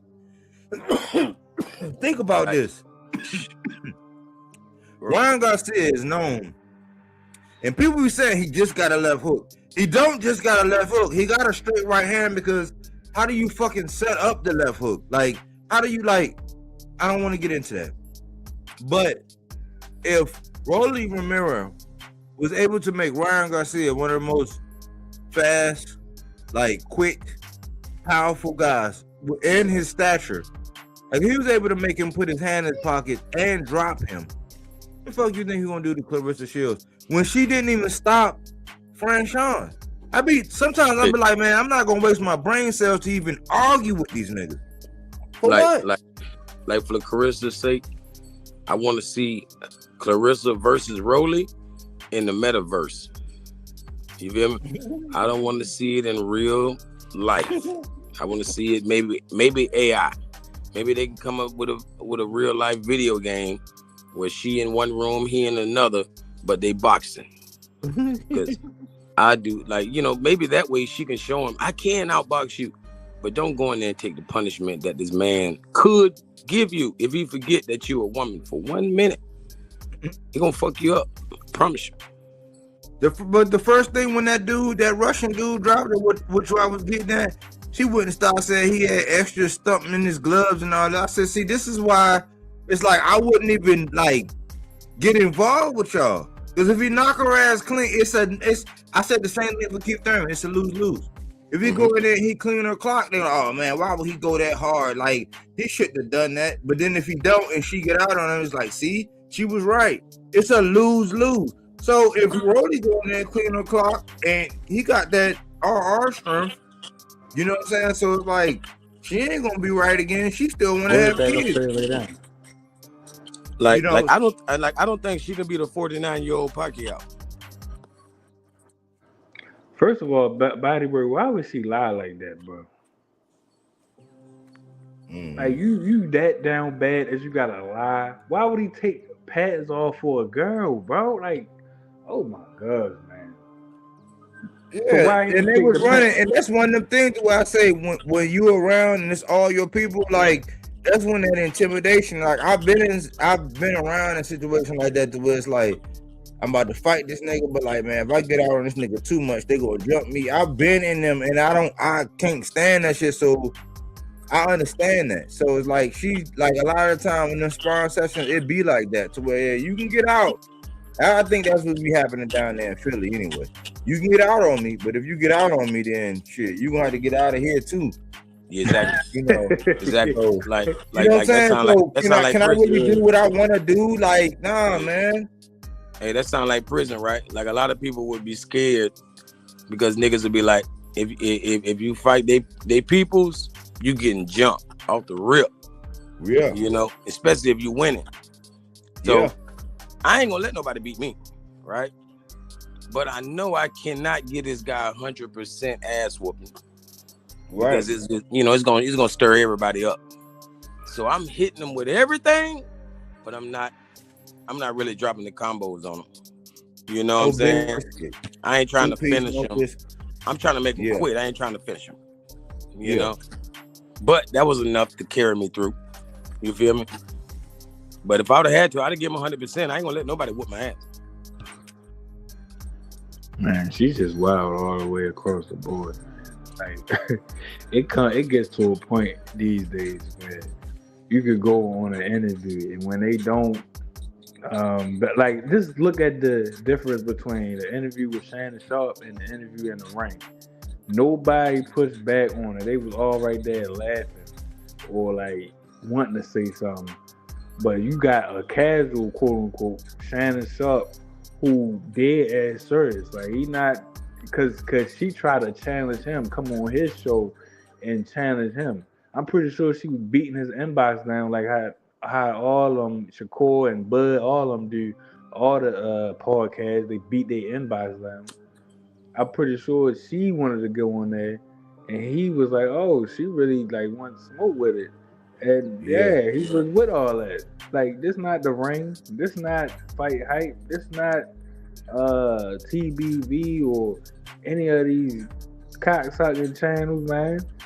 These are people that not in the sport of boxing that don't really care. Like, you can't keep going on these podcasts and at the point where how was Ray B, they ready start cherry picking the podcast now. To where though they can say what they want with them. Cause you can't go on Cam and Mace, Keyshawn and Richard Hisson and say Shakur your friend. They gonna say, well, damn, what the fuck, y'all supposed to be gangsters. Like, that's how y'all portray yourself. Hey, Richard Hisson, he supposed to be from New York like us. What are you saying? We fight our friends all the time. Exactly. This ain't no buddy. And guess what? Or we not friends. Exactly, bro. Not That's even how we grew look. up. D Calico, they don't even go to as far as like say we disagree sometimes. They don't even say that. Yeah. They don't even say that. Richard Hisson said Shakur hit him up like, why you say that? Like, what you mean? It's the truth, bro. It's the truth, bro. I can't tell you the truth. We can't be friends, bro. Yep. Like, that's straight up. Like, if I can't tell you the truth, and look where they is now. Keyshawn don't got no problem with saying how he felt about him. Like, even Shakur, he want to be all buddy with Devin. Devin on the ring talking down on his opponent. You feel me? So all like Shakur is the king of all that buddy stuff. Like in Carissa, she was expecting like, and I ain't gonna lie.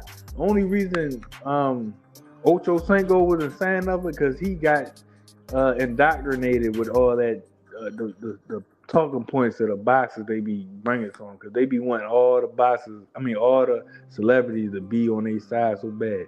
So that's why he was quiet, because Shannon Sharp asked him, he was like, Ocho, do you think Carissa could beat Rolly in a 12-round, 10-round fight? He ain't even want to answer a question because he ain't want to upset her. But it's the truth, bro. You gotta tell them the truth. Because that, to me, you could say Rolly a bum when it comes to boxing, bro, but that's kind of like disrespectful. That means you saying he basically a female fighter. That you could beat that man? Yeah, it's emasculating. It's emasculating. It's And that's what emasculating. yeah. Like imagine a woman in lingerie football talking about she could tackle Derrick Henry. Get the fuck out of here, man. You know what I mean? Oh, in the open field, me and Derrick Henry, I'm taking him down. No, the fuck you not, lady. You're not gonna be the same, man. I was just talking about that shit earlier today. I said, man, he a freak of nature. He almost like LeBron right now. Oh, damn, that's crazy. Hey, LeBron it's a freak of WNBA. nature though. Hold on. Newsflash. It's a nigga named Wimbiana, bro. Oh my God, bro. Goddamn. No, if I ever do content, it's gonna be about this nigga. I've never seen a player like this nigga ever in my life. He come from Space Jam. Bro. The monster. Yeah, he won the monsters, everything. man. Like, he could single. He's only in his second year, bro. Man, And my father-in-law put me on to him. He like, man, the same one who put me on the interway. He was like, man, you gotta see this guy. He showed me some shit. I said, I was good. I sat around for like 30, 40 minutes just looking at all the shit that this nigga can do. I said, oh, the league got a future. The league got a future. 7'3", bro. I'm gonna tell you, the only American that we have a chance, and it looked like we don't have no chance. But the only American that can dominate them motherfuckers is Zion Williamson. But he's not dedicated to the sport. He too caught up in the porn stars, man. That he posterized everybody. The first game of the season he played San Antonio, he was dominating goddamn Wemby. That's what Ain't I'm nobody saying, like that, bro. bro. Ain't nobody like this dude. Put him in the WNBA and then talk to me. But listen, the thing is though, where Wimby is at 2 years in, like being able to do everything, he could take that motherfucker from coast to coast. He can Yep. shoot from anywhere. Like they saying this nigga outshot from the behind the 3-point line. He outshot Curry in his first 2 years.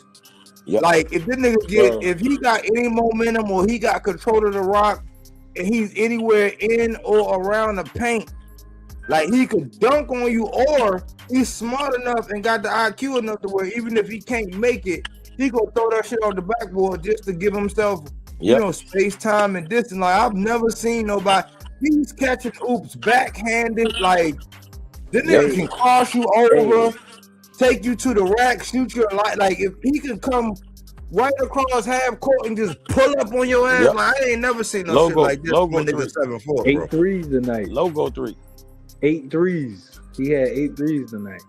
I want to see Come on, him. man. I ain't gonna lie, bro. Him It took play in LeBron- real life. Bro. I ain't never seen no shit like that, Bro, bro. it took LeBron 20 seasons before he had 9 threes in one game.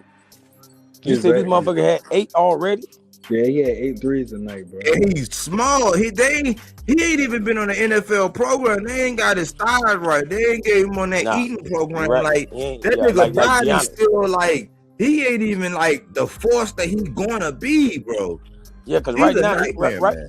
right now he's still fragile. Like he could be hurt. Yeah, He Yeah, could be like hurt Durant was. Durant Like, was but he need to fragile. do whatever Giannis did. Giannis was little as hell too. Yup. Now look at him,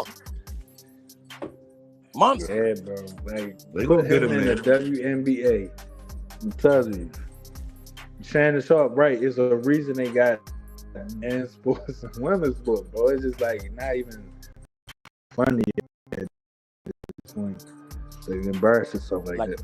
Like I like Anthony Edwards, but I'm telling you, like he's gonna take somebody like big, like Zion, to be able to like really like force his will on these guys. Because Yeah, all these jokers and Wimbies and man, SGA and them, man, bro, that shit pressure. Yeah, and they all overseas players. Overseas Nah, people. Yo, they not- SGA from yeah. Canada and the rest of them from Europe. Luka, look at Luka at. Luka, yeah. If Luka get what Jokic, which I think he's trying to do. Yeah, he trying to do that. Yeah, But one thing about it, he ain't got no defense. Luka ain't got no defense. no, hell no. He lost weight. He the worst superstar I ever seen on defense. Yeah, at least Wemby, he get like 5 blocks a game. Yeah, he's just superb. Period. Yeah, Man, he could take over a whole basketball game. that's what I'm saying. Like He might score 100 points if they put the wrong lineup out there, bro. I'm telling you. easily, bro, easily. Like, easy. That's not 'Cause even. he had 25 points on the Lakers in the first quarter. And the Lakers didn't play Luka. They didn't play LeBron. They put their little weak ass lineup out there. He almost got 100, bro. That's the same thing Kobe did. You can't play with Kobe and put the Toronto Raptors backups in there, man. He scored 81.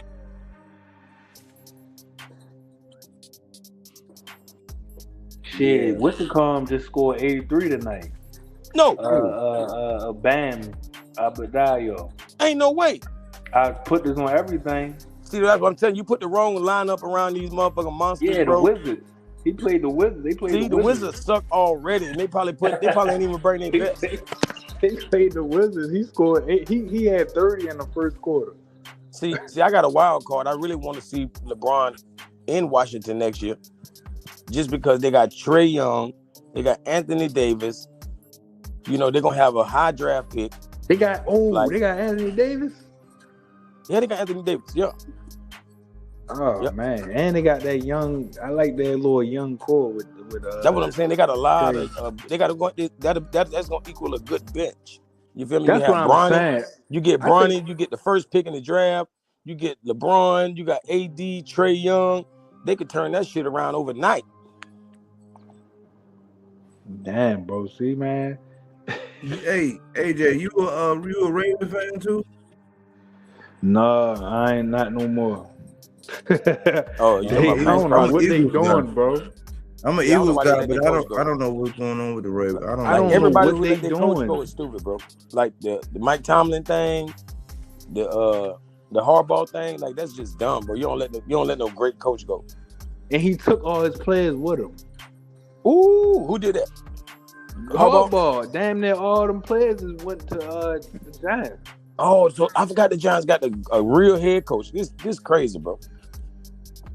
Yo, they got Likely. They got what's the fullback name? Damn, the fullback, bro. That was Isaiah my Likely. favorite. Oh, they got the tight end, Isaiah Likely. They got the tight end Isaiah Likely. They got the fullback. I forgot his name. The 300-pound short dude, short white dude. They got but he fit. He lame. Like he. That's why Derrick Henry was getting all them fucking yards. If you ask me, what the combination. They got the safety they had, and basically they got rid of damn near all their players. And now they talking about some goddamn they taking back the trade for Max Crosby because he failed the physical. What? Who said that? Baltimore? Yeah, that's news, breaking news. Ain't no way, bro. I'm telling you, that's what everybody talking about right now. God damn, I'm late, bro. You just woke me up. Everybody talking about that right now, and all the GMs like questioning the Ravens, like what the hell? Like that's trying to overshadow them 83 points. 83 points is ridiculous, though. Yeah, yeah, he broke Kobe's shit, bro. I don't want to hear nothing more than that, but that's some heavy shit you saying. Yeah, everything happened today. All this happened in one damn day, bro. Yeah, bro. But I don't know what that's about though. That they like took like back like bro. pick. Bro, somebody pulling strings on the Ravens like That's what I'm like saying. they don't want to see him win, bro. They don't.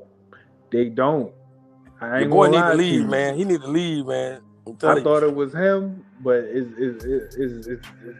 the league or either that team, bro. Cause he ain't even signed his contract yet. Damn. Like unless they get AJ or somebody else, they even.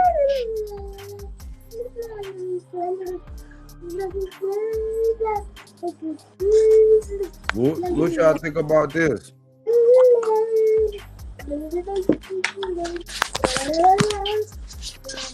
And them saying that Richardson Hitchens is like he has reservations because of the IBF. I'm just like, I mean, what reservation do you have? If you go over to Zulfa, I mean, it is what it is. You're gonna be satisfied with the bag, and they're gonna bring you in an opponent, and you already know what your salary cap is gonna be.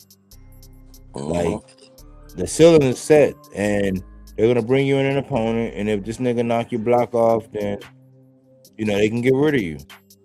You know, see, Zupa is where the ducks roam. It's like I look at Zupa like a pond. You feel me? Because a pond ain't got nothing but some ducks in it. You feel me? So if you, as we can see with Zupa, if you come to them, they're not gonna put you in no hellacious fight. You know what I'm saying? They can't. You're right. They don't have the you know, the fighters. They don't. So they gotta. So you gotta think about this. They either gotta line you up to where you're great, but then you don't know that we got this guy that's bubbling under the thing, under the radar. Nobody else out of all the other entities, nobody else sees this talent, knows about this talent, has whatever. He's going to upset the apple cart. The fix is in because the promoter, with it being under Zufa, where that firewall is there, because really what was happening was the network will say, they'll go to somebody like the managers and stuff, they'll go to a network and say, okay, all right, this is what we're trying to do. We want to fight, we want to put on at least 13 events, for the rest of this year. And this is what we got. And then the networks have to say, okay, well, sell it to me. Okay, why is this a good fight? Why should we invest in this? How much is the budget for this? They're gonna look at all the budget, look at all the numbers, and look at their returns and versus what they can get from advertisements and all of that. Once they do that, like they're gonna crunch the numbers. So whenever Zuffa go grabs a marquee opponent, they have to go grab an opposition. Well, the firewall is that when the networks put out the budget and what they can get, the firewall protects the fighter. Why? Because if the network told the promoter, like, okay, shit, well, we got 7 million for this, and they're telling the main fighter, the number one, the main apple scrapper, like, okay, cool, this is a $1 million fight. We giving you $1 million. Like if they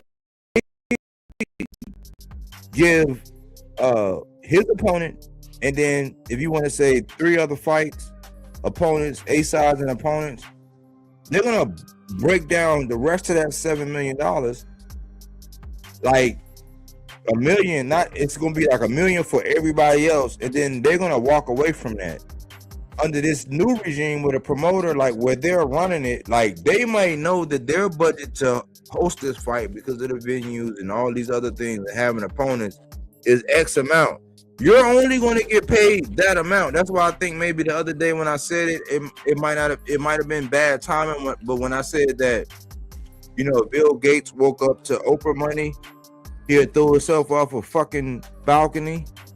It's the same thing with the Zuffa money. It's like even at the apex, like if you know that, man, if you seen, because I've never heard, like even though you have all these negative things about people who fight for the PBC and this and this and that, I've never heard nobody complain about a payday for the PBC. I've never. If a motherfucking PBC fighter in the vein, the way it's promoted and all that, what's in their contract back and all that, if they ever woke up with what somebody got paid for a Zuffa card, they would throw themselves off a fucking balcony right now. It's not proven. That's the point. So he's talking about the IBF. And if y'all recall, this goes right in line with me and AC were talking about and how we said the WBC why. And I hope AC is listening. Listen, who is the champion of the 140-pound division with the IBF? Who did we say was going to be the next sanctioning body under attack? Who was the champion that just fought on Zuffa? Like, y'all, wake up, y'all. So now they're targeting Richardson Hitchens. They got him in the quandary. Why? Because Wiley Kid is out here shitting on him. Wiley Cat, he won't even give him a life raft, a life preserver, and pull him up out and give him nothing. We haven't even really heard from him. And now they talking about Richardson Hitchens going to Zuffa. God damn. Like, I ain't got to be Einstein, but we just told you which sanctioning body is under attack right now. And we always say, well, at least I always say, stop me when I'm lying. Stop me when I'm lying. Like, how is it Richardson Hitchens is the target of Zuffa now? For what? Who you gonna bring? Another guy that's like ranked in the top 10, just like Glanton was top 10, fighting Jao Patai over there at Zuffa, where you got a champion in the top 10 fighting each other on a whole different promotional sanction, well, promotional structure, should I say. It's not a promotional sanction body. I don't want to misquote him or quote myself. But like, think about it, y'all. This is chess, and we try to say something about the bigger picture. Yeah, man. Like the way it's looking to me, they all gonna end up fighting Regis Progress. He gonna have to fight all of them. He gonna fight Connor, then he gonna fight Hitchens. Then you know what I'm saying? Like, dang. Wait. Okay, what did I miss? Hitchens is now trying to get down with Zuffa. Yeah. He's trying to get in the duck pond. Listen, AC. Hitchens is being targeted by Zuffa, but he's reluctant because of the IBF. And I'm like, what the fuck are y'all like? What do we miss? Like, what are we missing now? Yeah, so he's being targeted by Zuffa, but they're saying that he's skeptical because he has the IBF. I'm sorry, I didn't. Hey, that's real news though about that. Yeah. So, bro, that's what I'm saying about them. Wait. He real sneaky. Cause like you got Dana White talking about, yeah, cause we got 4 shows already. And how many shows that the other opponents got? Bro, y'all took all they fighters. Of course y'all gonna have more shows, bro. Okay, Like, so all right, I just have to ask this question. All right. So if Hitchens is nervous about the IBF, I would just say it like this. I don't know if there's been any talk of Hitchens losing his belt at the IBF because he's still ranked or listed as the IBF champion. And as far as I thought, I heard that he now had a mandatory. IBF mandated that he fight Delgado. That's his mandatory. So he's got to face Delgado or drop that belt and move up. That's what I thought was going on with him. So I don't know how Zuffa's going to pick him up for a fight when he's got that. And he's now saying he's got this issue with the IBF.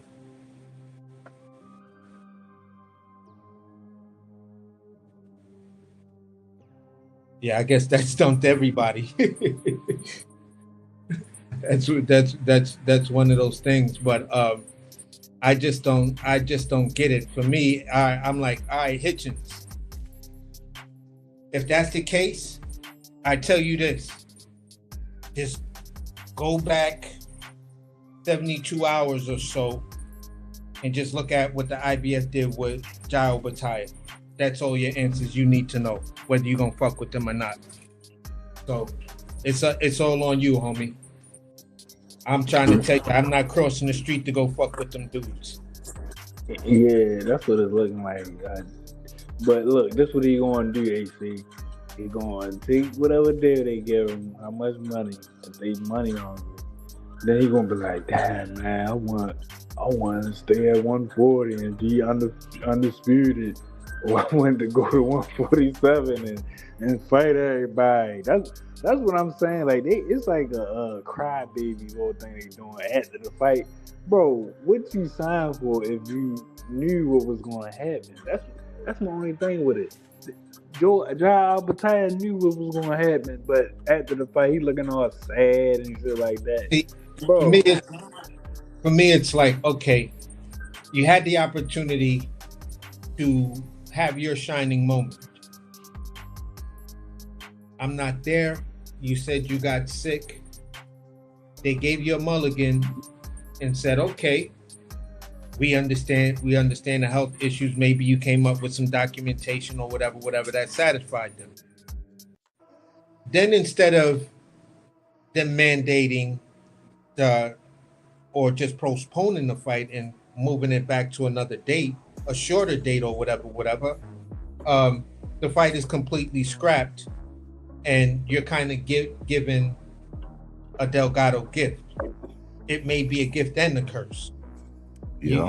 You know what I'm saying? So you're talking about going up to 47. You now put yourself in an even tighter vice.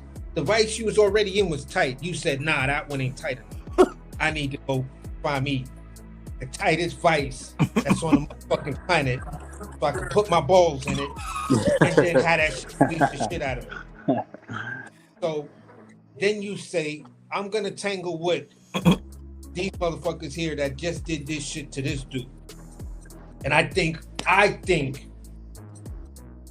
got the meat size to change a hoe into a housewife. He's a veteran hoe.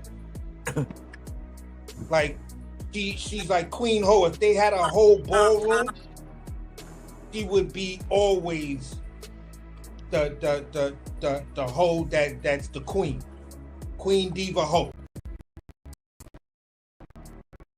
You think you got the meat big enough to change that bitch into a housewife, wifey, and all of that. Have your babies and everything by going over there to fuck with Zufa.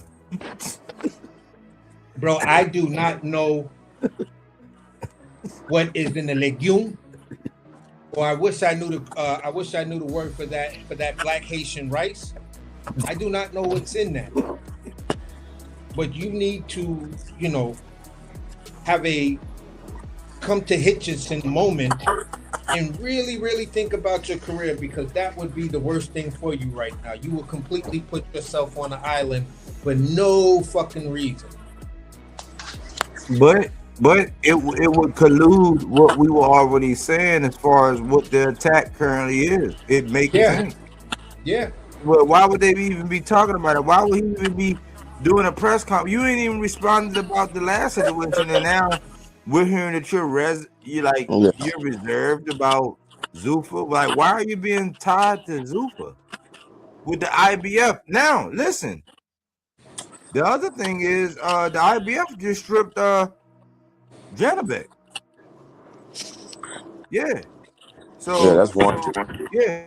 So the IBF, like, that's what I be trying to say. We can't pick and choose when we be talking about. We be trying to pick apart all these sanctioned bodies and whatever. They are under attack now. They just stripped Janabek, and I promise you're going to see all these little correlations between what Janabek did with meldonium and what Subriel did with the same thing, the Osterine and the level, like with Ryan. You're gonna hear those correlations, but they have nothing to do with each other. They are two different substances. Meldonium is definitely a known true performance enhancing drug. Ryan, if you want to put him in that equation, because he didn't disclose his supplements. It wasn't because of whatever. Like, we got to be technical, and that's what I try to do. But he got stripped. The IBF is on their business. So I'm waiting for all the people, chiming in on how foul the IBF is for stripping Janabek now, which will actually show their true colors about the PED thing. And now we're hearing that religion is muddling over as to whether he want to go to Zulfa because of his IBF situation. I'm like, we be putting it out here. We be following the bouncing ball all along, putting this information out here, and then putting it up for grab to where it say, hey, listen, man, if you got something, this is free smoke. Click the link. Stop us if we lying. But, like, where are we lying and where are we off when we told y'all that this an attack right now on the IBF, and more than likely the next one will be the WBA, because the WBO is probably going to be last. We said that already. I'm not even gonna lie. That's some predictive programming Simpsons shit that's going on this channel right now. If that ain't the truth, so the narrative is gonna be, oh, he was drained because of the IBF 10-pound rehydration. These sanctioned bodies need to go. Yo, they already did it, bro. That's some real shit, bro. And if that ain't predictive program, bro, I ain't gonna lie, bro. My what's the day? Tuesday, Thursday I get paid, bro. Everybody donate to the channel, bro. I'm not even lying. That's what I'm trying to say. That's some real shit. This the thing. Like, people are gonna act ignorant about it, but I'm like when you think about coincidences, it might be a coincidence that you run into the same person at the same time at the gas station, because you normally don't stop there. It's like, it might be coincidence if y'all run into each other twice a year. But, like, the dots that be connected over here, and when we be trying to tell you, like, empirically, you don't be shooting from the hip. We take the information, because everybody be getting the same information. Because Brown Custer might release an interview in the morning, somebody might say something to X. We're gonna go live in the evening, and we're just gonna tell you the alternative, what everybody else is saying, but we're gonna tell you what's pertinent and what not to get your blood pressure high about. The critical thing is, we just showed you how Ja Obata was just used as a pawn in a grand scheme, right? And how that was a bad move, but that was the IBF, and we said that they're gonna be under attack. Then you see Janabet get stripped, and you see news articles and media. He who controls the printed page controls the thinking of this age. Talk about or report on Richardson Hitchens, who is the IBF. Yet, after he ghosted us, making the same day weigh-in, we didn't hear nothing. But we heard people allow Keyshawn Davis to shit on Richardson Hitchens for not following through the fight. Now, he made weight. He called him a PUSSY, which I said, hey, you indirectly called yourself that because you didn't even do what this man did. He made weight the day before and the day after. You didn't even make weight. And then you said if I was him, I would blow weight and then just move up. And this is after you already did that, so we know you'll do that again. And people have more loyalty to you, more credence to you. You got more cachet than you than Richardson Hitchens. Now, he didn't miss weight and he looked bad, but the bigger picture, what we always talk about, is that they are attacking the IBF right now, yo. And there's plenty of things that's happening to where when they come out and they report on it, you're going to be able to see their stance. That's all we try to tell you, is to be aware of their stance and listen to what we saying so you don't get your blood pressure high. That's it. Mm-hmm. Yeah, that's like real quick, I'm gonna just end it right here. Like, that's what I was saying about that interview the Ring did with Devin Haney. Like, bro, even though Devin Haney ain't the biggest Tank fan and all that, but the stuff he was saying, you could clearly see he was prepped before the interview when he went on that. You could clearly see, because come on now, saying words like underachiever and everything he said in the interview sounded like somebody wrote down something he was gonna rehearse and say on the interview. It's like, bro, it's all a big propaganda thing against everybody that got anything to do with freedom, and that's just how it goes. They trying to lock that boxing shit back up, man. They don't want no big signings and all that shit. They don't want nobody that's the AA side. Like, come on, man. They attacking anything that got anything to do with freedom, because that Juba stuff. Oh, go ahead. But AJ, but hold on. I mean, and I kind of I don't want this to get misconstrued, because Devin has gained respect, and I hate that I have to say this because I was never the biggest Devin fan. I'm still really not. Like, I'm not, but he has grown on me, and I do respect his skill set. Yeah. And like me and my father-in-law were talking about it, and he said some things, and I said, and I agreed. And I'm like, hey, it's a hard stop. If you don't know what you're doing, I moved past when I just said he was just butt. You know what I'm saying? Now I gotta say at least that he has a skill set to where if he pick you and you don't know what the fuck you're doing, you're in for it. Like, I gotta admit that. I'm just a realist. I'm not a fan. I don't.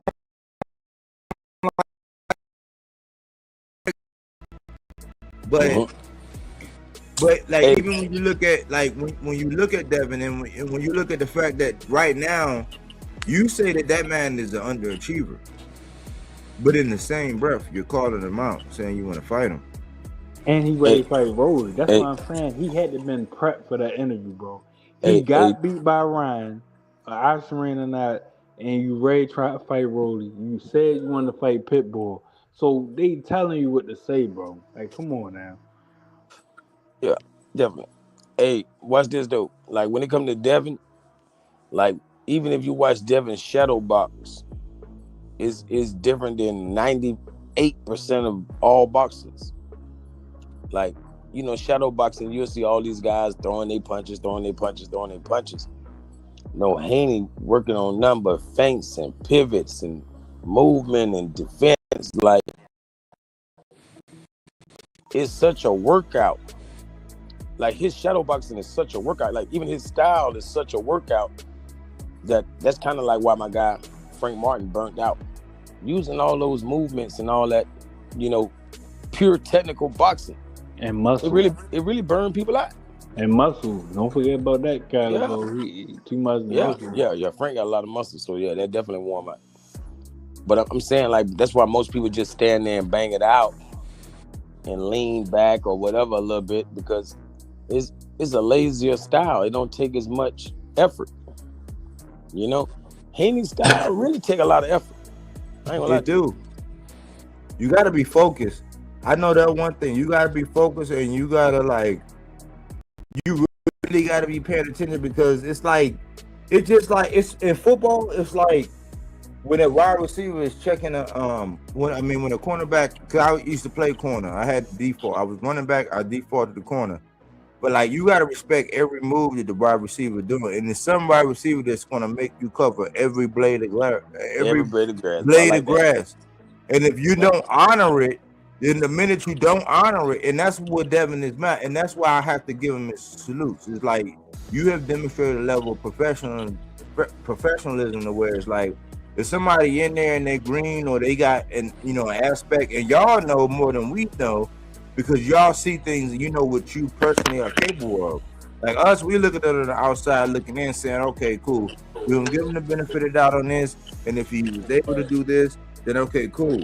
But like, Devin has a style to where when he flinch, because he might come through with it, and he's big enough to where it's like, shit, everybody tell you with them 8-ounce gloves, like a little girl can like water your eyes or you know what I'm saying, like bust your nose, like, so if you're not prepared for, like, the way Devin did Brian Norman, like, if you're not prepared for that and you allow him to be first, then you're in trouble. So I've finally come to realize that Devin do have a special skills, because I never looked at him like that, because he's not the style of boxer. But I still have to respect, just like what Josh Kelly did with Merchants Aliev. Yes, I believe Merchants Aliev edged it, but it was controversy and Kelly won. And I can see why they awarded it. But that style, like the way he did it, that was like that Devin Haney shit, in a sense. Yeah, well, like the stick. I was talking to my father-in-law today. I said he has mastered the true stick and move. Because if he stick you, and you ain't got nothing, or you don't cut him off and he get to a safe spot, by the time you go to get him in his safe spot, he's moving again. As soon as he start moving again and you start moving and he stop and set, he can punch you and then be off to his safe spot again. If you don't know how, if you don't have a game, he will do that for 12 rounds. And it ain't nothing you can do about it, and he's okay with that because he won. So I'm objective when it comes to Devin.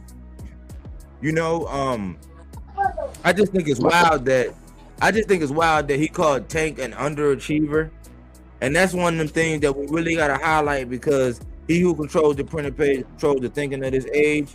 And as we allow people to say shit like that without like scrutinizing it, it's like, if he's an underachiever, why are you trying to fight him? And now you're at 147. He's at 135. He hasn't announced that he's going to be at 140. People are speculating that. But why is there no backlash for you to be able to call him out and he's an underachiever? Like, if I don't understand that. But what's up, Kenny Draco? What's up, man? What up? What's going on? What's on your mind?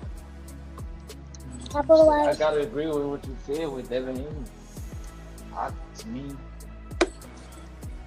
think he's a better fighter than Couture. Now you kind of far from your mic. We could barely hear you. You might want to come on and come back in, brother. Probably got to switch his devices. I don't know if you're on the headphone or the phone. Sometimes it happens if you got them iPods. They get weird on you. Yep. On a regular phone call, it's all good though. But I'm like, for me, the biggest problems I'm having with Devin, and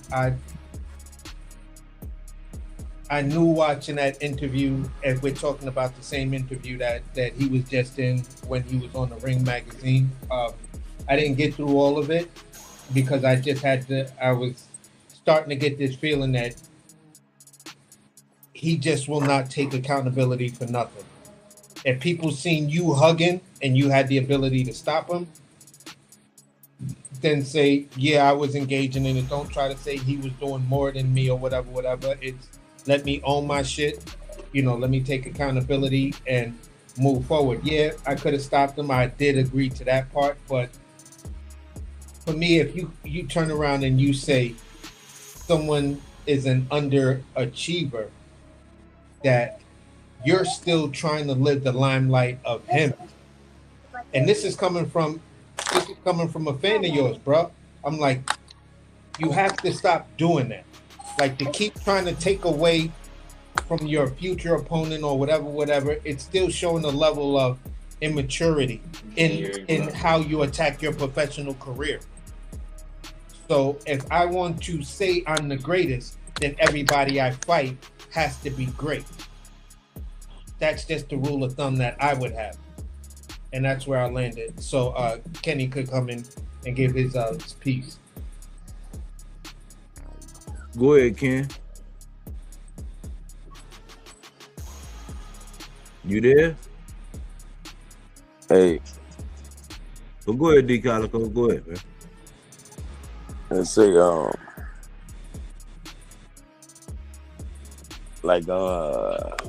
an advocate for all of them, of course. You feel me?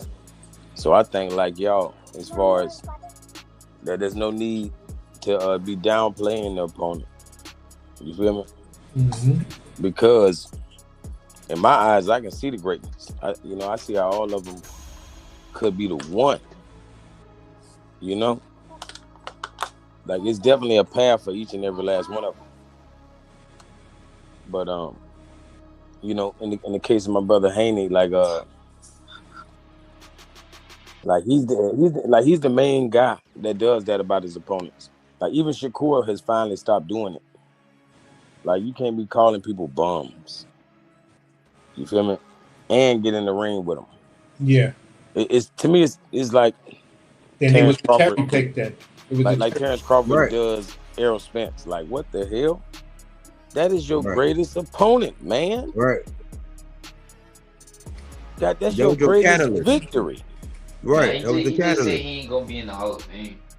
You feel me? Like he has no respect. Yeah. He has no respect for Errol Spence and Terrence Crawford is the leader of the new school. Right. That's why they don't care about belts. You cut out D. Calico. You say he the leader of the new school. I disagree. But I mean, as far as setting precedents, because he stepped out, he made an example and then he stepped out. But see, his style and the fact that he's, for the most part, he's a closer. I would reckon I call him a closer in my box of the watch. But he set a trend. He set a pattern to where I always said, man, be careful what you condone because these guys are setting precedents. And that it goes for everybody. That goes for Canelo, that goes for Tank, that goes for Bud, that goes for Shakur. Like anybody who, there's a crowd of people that have a fan base. You're setting precedents for those guys. So I always said, man, be careful what you condoning with what Terrence is doing, because there's somebody young that's looking up to what he's doing, and now you can actually see it. I was trying to figure out a way to actually do a whole segment about how it appears as though that one strategy, when I said what the fuck is a duck, like moving weight classes, like that is a new, like the shit is getting outrageous. Oh, I could just move down and do this. I could just move up and do that. Like it used to be to where it's like, yeah, you had to do that if there was like a big fish in a small pond in the weight above or below. But because he beat the most accomplished guy, think about this. Shakur beat the most accomplished guy at 140. Did he beat the most skilled guy? No. Did he beat the most dangerous guy? No. Did he beat the most tenured guy? No. But he get the benefit of the doubt, and there's no pressure for Shakur to fight anybody else at 40. There's no pressure for him to go up and show that because skills pay the bills, not weight classes. And they give the example, and Shannon Sharp killed Clarissa with this, where Bud, he moved up to 54 and then he jumped up to 68 and he beat Canelo with no rehydration, no whatever. So right there, I can kill the narrative where it's like, yeah, Bud passed a proverbial torch, not the real torch, because Shakur don't move like him. One, Bud had a little bit more leeway, regardless of what anybody want to say, because he had undisputed. I mean, at this weight class, he had all 4, and then he jumped up. So he got the benefit of the doubt because he had all 4. Shakur has never done that. He hasn't even beat the best guy in his division. And even when he shared the same division as a guy that was a threat, he didn't fight him. He won't fight him now. He's trying to big bro, little bro a guy now. And now, instead of moving up like what everybody do, he has content creators who make substantial money out here saying that he's a legitimate lightweight, 135 pounder. And I'm like, where do the politics start and when do we start real boxing talk?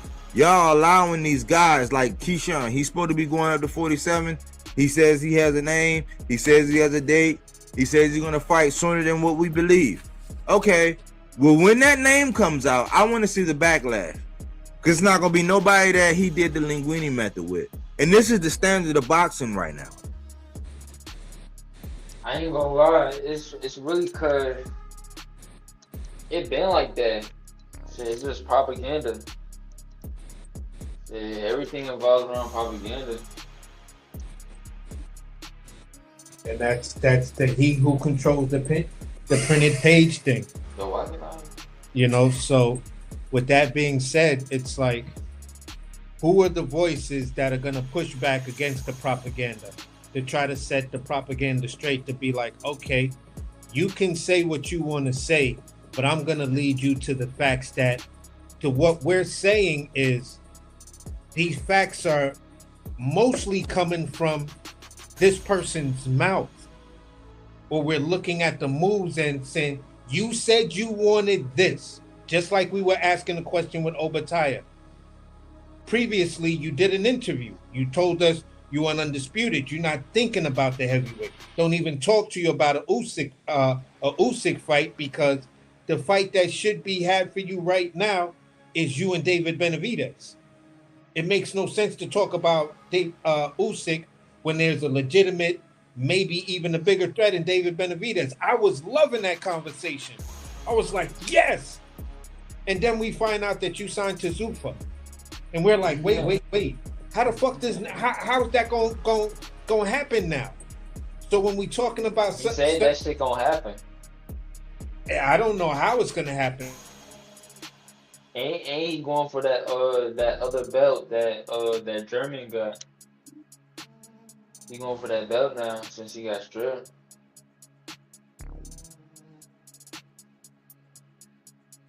Do weird fights with people moving up and down and, you know, all these different ways. If the fighter is good to us, we'll give them that leeway to do that. You know what I'm saying? So right. Basically, yeah, you're right. By default, within the sanctioning bodies, every fighter, once you get the good rapport with the company, just like you have a job and, you know, you get that, you know, you'll be able to come in a little bit late and nobody ever fuck with you about it. You take that little extra lunch break. You get perks when you bringing in the money to the company. And with those perks, it tends to be a blind eye to certain things, or just say, you know what? It's part of the business. They're the money makers. People were bitching about how Canelo was moving, but I've always been arguing. Tell me a fighter who's brought more money to the WBC than Canelo Alvarez. So don't fucking tell me what the WBC did with Canelo. He literally told them, fuck you and fuck your belt. And then they said, yeah, our champion has spoken and we fully back him. So that lets you know everything you need to know. When it comes down to Devin Haney and Shakur, you guys you're not there yet. Bud just got there and he shitted on the game and said, I'm out the door. Rematches are dangerous for me possibly, so I'm going over here. I got my bread. I ain't got to do nothing. Look, I'm good. I just seen Body. You said Hitchison going to Zuffa? He's skeptical about going to Zuffa because of the IBF. He's saying so he got ties to it, but they saying he's skeptical because of his IBF situation.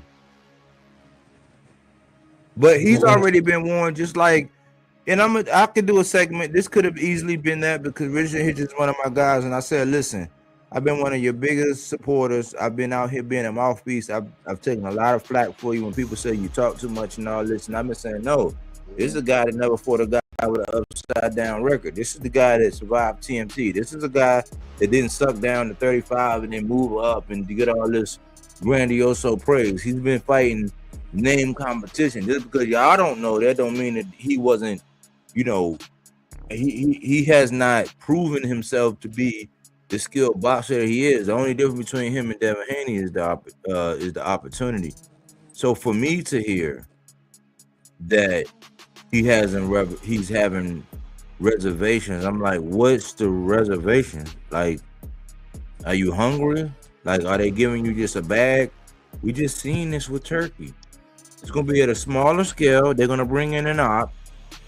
Either A, he can make you look bad, or he can make you look great, but you're still gonna be victim to them bringing in another opposition the next time you fight, which if they're bringing them in, it's a conflict of interest. Who he signed to?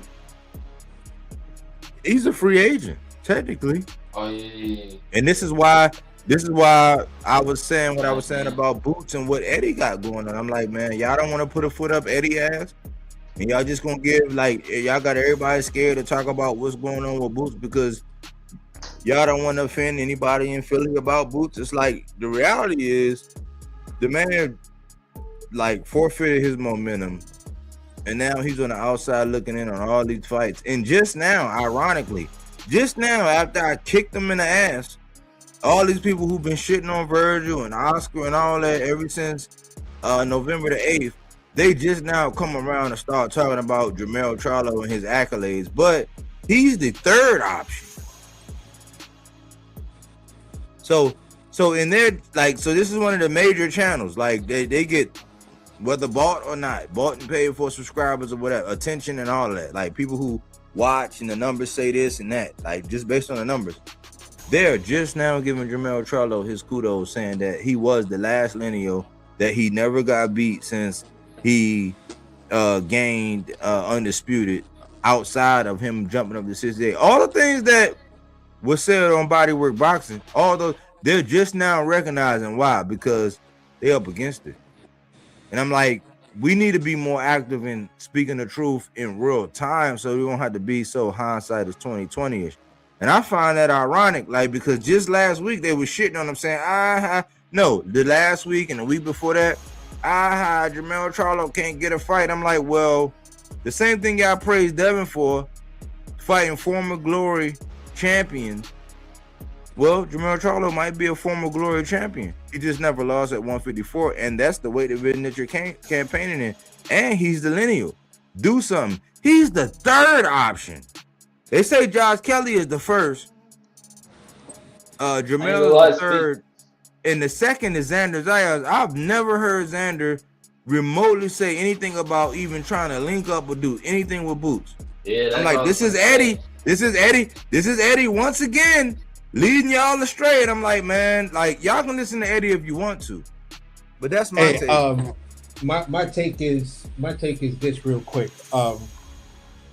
I'm about to run to the store, get some clams, some white wine, maybe stop by the farm market and get some fresh butter, some fresh garlic from the farm.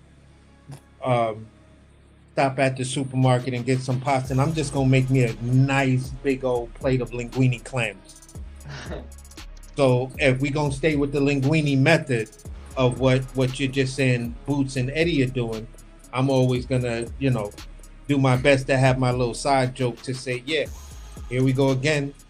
As the chef, I got to make pasta. I'm about to break out the pasta machine to make the linguine fresh because it'll stick better. You know what I'm saying? A nice little quick blanch, that shit'll stick better. So the point I'm making it is this. Boots saying he can't get a fight. Mel saw Eddie with Connor and said, yo, holla at me. Eddie turns back and says, give me a call. Said, all right, I'll do that Monday. Mel comes out and says, look, I'm willing to negotiate. Boots says, that those little cubs over there. So he can't get a fight. They're questioning what's going on with Eddie. Eddie, why won't you make the Mel fight? Get Boots out of this. Boots of everybody will give Boots all the praise in the world.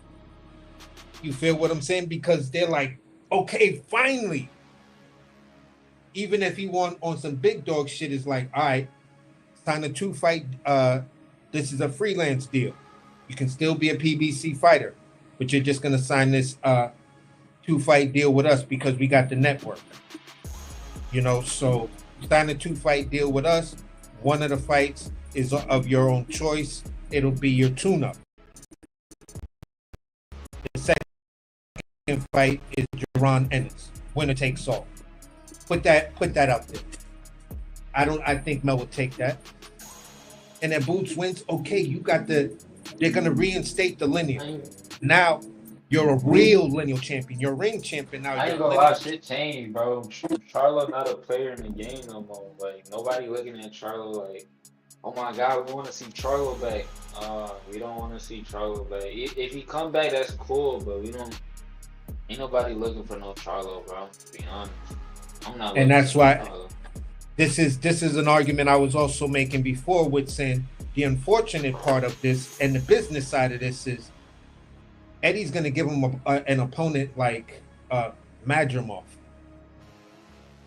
I don't even think you'll give him that. You gonna give him like some nigga like his brother fought. Damn, I'm trying to be nice and you just like nah, box cutter. We gonna cut that. Nah. I think Madrimov's still a player in the game. Still a player.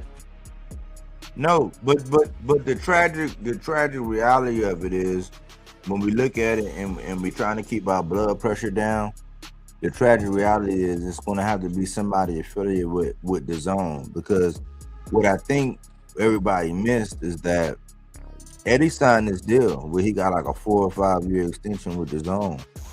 Right after that, it's announced that Conor Ben goes over to Zuffa. Even though it's a 1-fight deal, he could definitely come back. But what did Eddie sell the zone on being able to do? He probably sold them on the fact that he can get this Virgil and Boots across the line. Well, we've seen how that went, and we tried to tell y'all 4 months ago. But listen. He's been getting bread. Basically, he's been getting consignment, and just so happened he's just been linking up with a new plug. You know what I'm saying? Right when they're either going to decide whether or not they're going to continue with the the agreement that they have or not. He's just been fortunate, and because he who controls the printed page controls the thing of his age, because they're not advocates of actually putting this out and highlighting the fact that he's blew through buku of money with no return. And Turkey was the last shot in the arm he got, where that money don't look like it's available. So the thing is, Eddie is in a quandary now. Whereas he could have been proactive and got Boots somebody, but because he didn't, and they went in there with the like it was in the mess hall with their chest out when they went in there with Virgil, and they didn't have all that leverage. Now let's take Virgil out of the picture. They thought it was a hand in hand, and this is what I be trying to tell you about Shakur and all these other guys, because it's like you got to look at who they're signed to and who they're trying to make fights to. See, people don't pay attention to that, who they're trying to make fights with. They'll be signed over here and trying to make fights over here, here, and there. And I'm like, well, I'm not qualifying that. You're not going to get my blood pressure high. Why? Because that's not, they have no control over that. So think about it. Conor Ben is out of the picture. Eddie probably sold them on the fact that they can get Boots and Virgil on there, but that's not going to happen. So who can fight Boots? It's going to have to be somebody. This is probably why they're not really engaging with Jermell Charlo, because I had to think deeper. Because if they engage with Jermell Charlo, yes, that's a PBC fighter, but they may have to pay him more because they have to bring him over to the zone because Eddie has the extension with the zone. And they probably No, sold him Charlo, thinking that Charlo free Boots agent, right? was their star player. They was saying that, hey, Boots our star player. Like, man, he the next best thing. He the next thing since Charlo Bud. free agent. Hmm? Charlo a free agent. He is, but he is. He is, but for the risk and the money, they don't want to look that way. This is why they keep pushing us. Think about it. I'm just saying, listen, I want that fight. Like right now, that is the fight. Just like Shakur and like right now, I ain't gonna lie. Shakur, I ain't gonna lie. Tank and Shakur. That's the fight I want. So when it comes to Boots right now with the landscape and everything that's going on, I want Boots and Jermell. I've been saying this. I've said it makes too much sense for both of them right now. It do, but motherfuckers want to see Virgil versus Boots more than like nobody looking for no Charlo. No, but listen, right, Kenny, we gotta. But Kenny, we gotta drop that, bro. Like we've been on that for 4 months, and Virgil cannot fight. Like he's tied up, and unless he play nice and get right with Oscar, he's on the sideline, bro. So we gotta we can't be stuck on what Eddie, because Eddie keeps saying I still have hope. You can have all the hope in you. Like you can hope that Santa Claus is gonna come down your chimney all fucking day. But if I hit your mother and your father in the head, Santa Claus ain't coming. Let me put this in. Let me put this in there.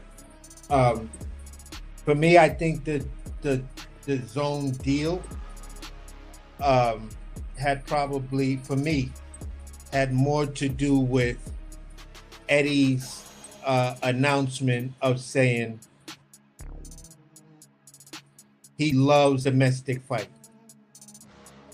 So if we're watching all of this landscape, right? We're looking at all of this landscape. You keep alluding to it and talking about when we talk about Boots and Eddie. This is one of the things you bring in, Body, and that's where you say, look at what happened with Josh Kelly. That could have been Boots' work if he would have used his leverage to fight Bakram. Josh Kelly then turns around and says, Boots a great fighter, but he doesn't bring nothing to the table. Right then and there tells me that Eddie Hearn's deal is to make Josh Kelly the biggest name in UK boxing. He just beat the boogeyman, Bakram. He's legit now. He's had some issues finding a problem. Yeah, that's what I think. He's just trying to make some money before he cash out on. Yeah, so he's had some issues. Now he's got his thing together. He's looking great. He's a slick UK boxer. That's basically Eddie Hearn's wet dream of having Billy Joe Saunders, but without all the crazy stupid shit. You feel what I'm saying? And he's got the looks. So he is highly marketable, way more marketable in my opinion when it comes to Eddie Hearn and what he really stands for, and that's building UK boxing. The fact that Boots was sitting right next to him and he said, I love domestic fights. So that would have, I mean, if I was Boots, I would have looked at him like, wait a minute, but I'm American. You feel what I'm saying? And this is where it's like, I just don't see any room where Eddie's really going to put in the effort to really get Boots to fight. Lie, it's not. For me, it's all Eddie because though. when it comes down to the Brian Norman situation, the second time around, you could have sealed that fight. The first time around, we know there was some other issues, but you didn't put up the bread to get the actual extension. Then it comes down to you using all your leverage up under Eddie Hearn to go fight Lima. Where the fuck did that get you? but Go ahead, but, buddy. but AC, Lima we had the gotta belt. do some chemo though. We gotta do some chemo. Kenny Draco, like say what you keep saying about Eddie again, because we gotta address this, bro. Like, what do you keep saying about Eddie? Say that again, so I I understand you don't correctly. I don't think it's Eddie's fault. It's to me Okay, it's really the player's fault because player. Who's the player? Bruce Ennis like Okay. it's really his Okay, fault. so yeah. So at the core of things, yes, I agree. At the core of things, yes, Kenny, I agree.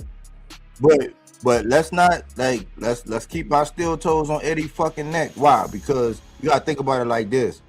Everything is playing out in front of us to where Josh Kelly had signed a contract to fight Boots because Eddie won the purse bid with Murtazaliev and Josh Kelly. He won it and had Josh Kelly sign a contract to fight Boots if he wins. Immediately after they win, they change it up. And so either he don't got his game on to where he can convince Boots to go fight Josh Kelly in the Stadium of Night and they cash Josh Kelly out, or the agenda was never for Boots to be the star player. And that's my consensus because it never is. I've been saying this since he had Devin. It's But never you his gotta agenda to get the American guy. It's to procure the American talent. But it's just you like gotta when think though. it's just like You when gotta in division. It's just like the in division when somebody getting ready to get traded and you be like, all right, well, I'm getting ready to trade him, but you can't fight in this division. Like you can't fight in the Northeast division. So if you play for the Eagles, you can't go play for the Giants, the Redskins, or the Cowboys. As long as it's outside of that. Like, so they grab Boots and think about this. They got Josh Kelly now, who went on to do what Boots should have done with Baccarat because he lost he gave up but his leverage and you didn't gotta think force that about fight, business right? wise though. And then they got remember the Ben Whitaker came after that with the show me the money, so they paid him. That chick he got, they paid her, El Nurhan. So don't tell me about money. Don't tell me about priority. And then they let Ben walk out the door to Zuffa, so he wasn't in contact with him. So with all these things, not even if I just, because I'm not taking a shot at Boots, but if you look at the actual behavior and the things that Eddie's been doing, Boots has never been the priority, bro. So But we gotta you put gotta our foot think in Eddie's business ass wise because though. it's like, how do you have a talent like that and you don't make him a priority? Like, why was it never Hold talked? Because on we've though. been talking about this for like what, 2 years, over 2 years and some change now, as far as like Boots and Ben not fighting, and then you let Ben say, hey, show me the money, and you show him the money because you sign him. Then you get Kelly to sign a contract. You He gotta wins think the business fight, wise and though. then you don't make the fight between him and Boots. Okay, Body. Let me just ask you these couple of questions, Kenny. When Alright. Boots, and this is probably the most important question. But hold on, before you ask your question, let me say this right quick.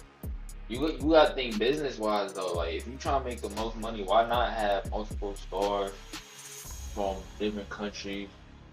Like Makes sense. I'm with you so far. But at your core, Kenny, you got to keep it with your core. What was the first thing you said? You said we can't blame Eddie. We got to blame the player. And the player signed with Eddie. So when he signed with him, he had to ask, what's my plan A, my plan B, my plan C? And as they started happening, like when he ran down on Virgil, and then 1 month went by, it was December. 2 months went by, it was January. 3 months went by, it was February. We in 4 months now, it's March, and you still fucking talking about Virgil. And I already know you signed Ben Whitaker. This dude, he's on camera saying he already signed a contract to fight me, and I can go over there and whoop his ass with 48,000 people watching. What are we waiting for? So, it's all right, business, man. It's business. That's why I can't get mad at that shit. so here's where I'm at, Kenny. Here's where I'm at with it. When Boots signed to the Zone, did you think that our shit more than likely we're going to get Connor Ben versus Jerron Boots Ennis, being that was already baked in the pie with them even going back? Did you think that? that you was gonna get that fight? Yeah. Okay, 50, so 50, 50, 50. yeah. So being realistic. All right, cool. So let's just follow that logic, and we're gonna marry the two. Hopefully, we're gonna take what you believe to where it's mostly on Boots. Where you're gonna take what we're saying, it's mostly on Eddie.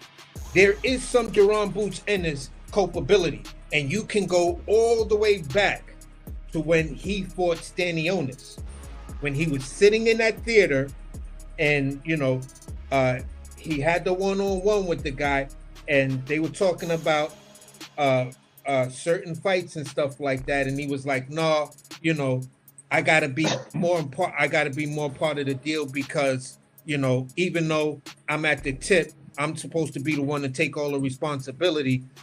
I'm not knowing everything that's going on between my promoter and blah blah blah blah blah." I ain't gonna lie, that's where I think y'all get it wrong. Y'all think it's like Eddie's fault. It's No, really but like see, Bruce's when you go fault. back to Like, that, when you go supposed back to- to that, he says, and this is where I'm giving it because I'm in my mind, I was like, that's probably the point right there where for him, anything that happens after that doesn't fucking matter because Boots said X, Y, and Z.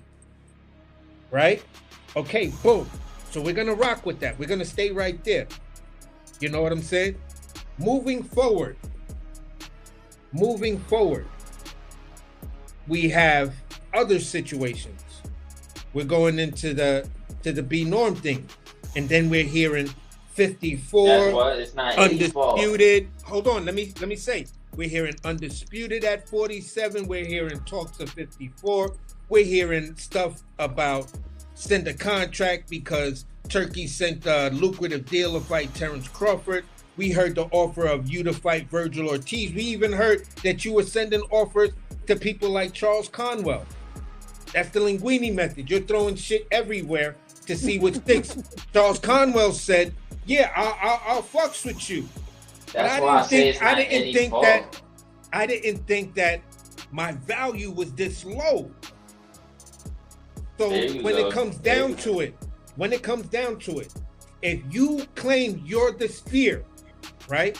You claim you're the spear, and we're looking at the time you say, "All right, I'm not dealing with Brian Norman. It's a weight issue right now." We've always been saying Boots look like a hot meal and an afternoon nap, and he ain't gonna make 147 no more.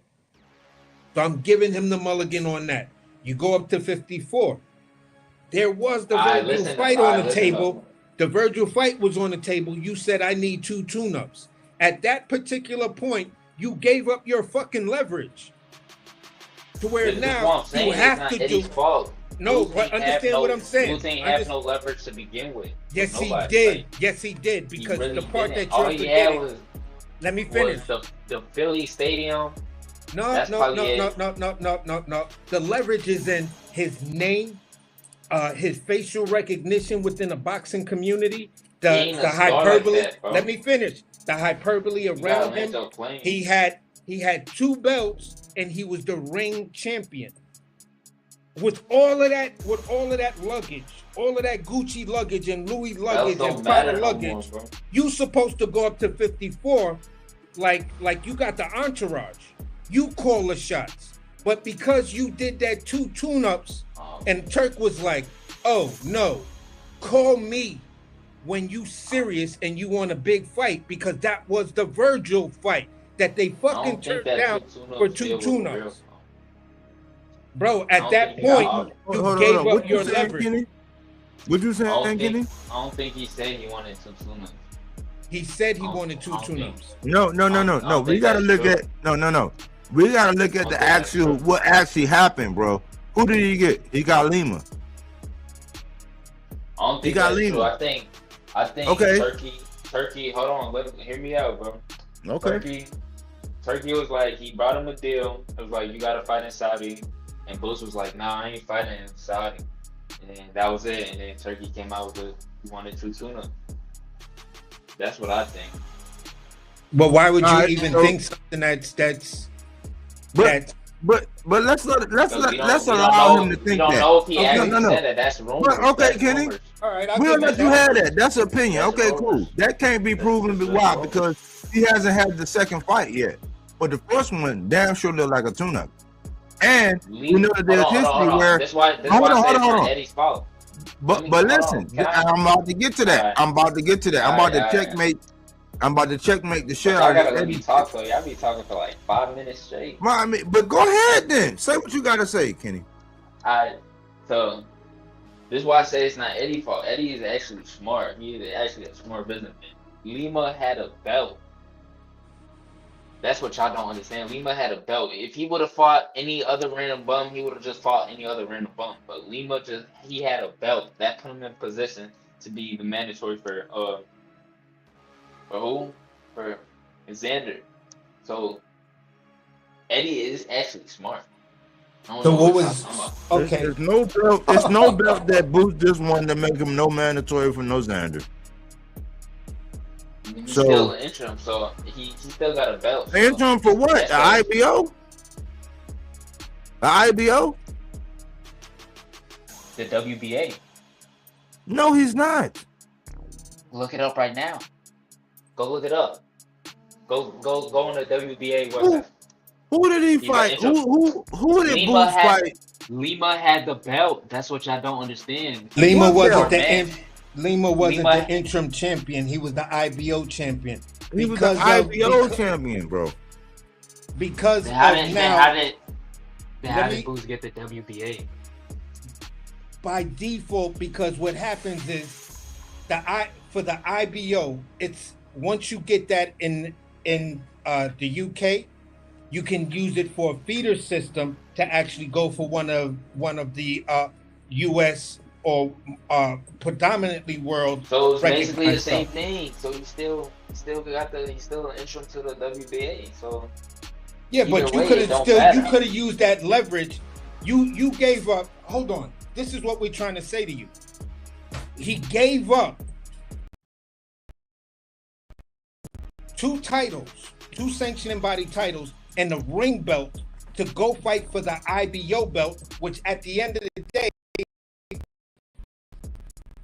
he got the best he got from all of that hardware and leverage was an interim, where he could have used that same momentum and directly challenged, because when he went up to 54, who had a bigger name and who held more hardware than Jerome Boots Ennis? Nobody. But the None of two champs- belts he had, you can't go up and petition to face the champion. Who was telling you like this this. though, Kenny? You- Like that's what we just Technically- like. Hold on. You be speaking emphatically like you really know these things, but when you come out and say them, and we know that not to be true, you be thinking we cutting you off and we won't let you talk. If It's it- like no. Listen, If you can put in paperwork. No, it's not he would've been automatic. did it. No, listen, because we can't put out misinformation. We can't put out misinformation.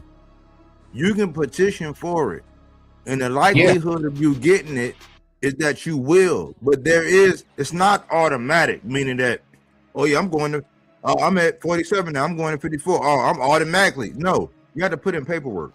There's a I ain't process. gonna lie.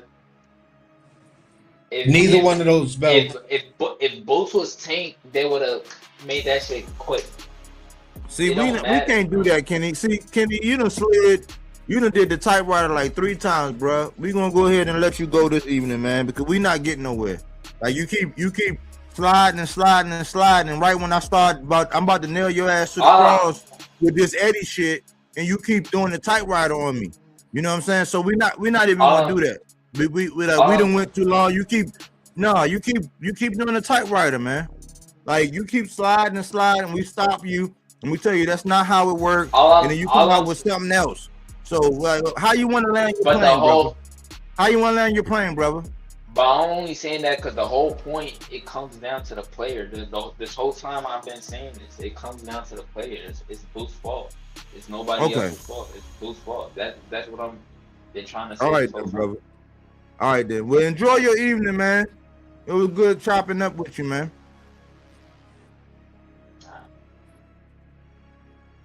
Yeah, I'm not going for that, man. Yeah, because Like you like you real respectable. We love what you put. Like you a firecracker, but listen, you can't have it both ways. One minute you say it's Eddie, right when I get to nail Eddie, I'm about to nail Eddie ass to the cross. Then you report back to the player, and then when we start getting on Boots and the decision he made and what he could have done, it's another excuse and then another excuse and another. Nah. This ain't. You know what I'm saying? Workshop body talk, body work boxing talk. Like no, The thing is with Eddie had to sell that network on something to where he got a deal to where he got 4 or 5, like he got 4 more years. I think it's like yeah, something like 200 fights a year or something like that, to where it come out to about 3 fights a month, like pretty much. Like when you break it down, I've done the math. I've looked at it. I don't like listen. It's a tell of two Eddies. It's a part of Eddie that I actually like and appreciate. Like I'm not down on Eddie. I just look at, okay, I'm selfish to where it's like when I look at Eddie, it's already a curve to where I gotta look at Eddie and say, listen, man, you a good guy. Like you living the dream. Like it's not the American dream, it's the dream, the across the pond dream. Okay, cool. You got influence. You came in, you made a splash. You got charisma. Like you can promote. Like when it comes to making a fighter feel whatever, let's fuck all of that and say, let's get down to business. Like the meat and potato, the shit that means something. You had to sell that network on something for them to give you another 4-year deal. What was it? Because it's obvious you wasn't talking to Conor Ben. You just signed Ben Whitaker. You had Boots. You had Josh Kelly. It's no guarantee we're gonna get Josh Kelly, and now you out here attaching this nigga name just like Keyshawn, just like Shakur. You attaching to Josh Kelly, who he got a signed contract, and he said you don't bring nothing to the table. You attach him to Virgil Ortiz, and that shit been sold for 4 months. Then you attach him to Jamel Charlo, who's with the PBC, but y'all won't call him, and y'all won't do nothing. You had to sell the network on something to get you that 4-year extension. What was it? So Because if it was Boots, y'all would have a plan, and we would know what's happening next. We're just now hearing that Jamel Charlo is the third option. The shit belongs with Eddie. Yes, we blame Boots because you re-signed, and we were trying to tell you, hey man, don't go over there because it was the PBC. But over here, it's like, oh man, the PBC, they not active, they not doing this. Well, if they had more opponents and everybody wasn't selling their ass to Turkey, then we would have had PBC cards. But who the fuck we gonna see them fight when Turkey was buying up all the ops? So we can't let Eddie off the hook again after Andre, after Subriel, after Richardson Hitchens, and now he dealing with Tito Macalo. He let Ben walk across the street when he had all his momentum, and all he had to do was get him to fight Boots. Yep. Like what are we talking about? But what did he say?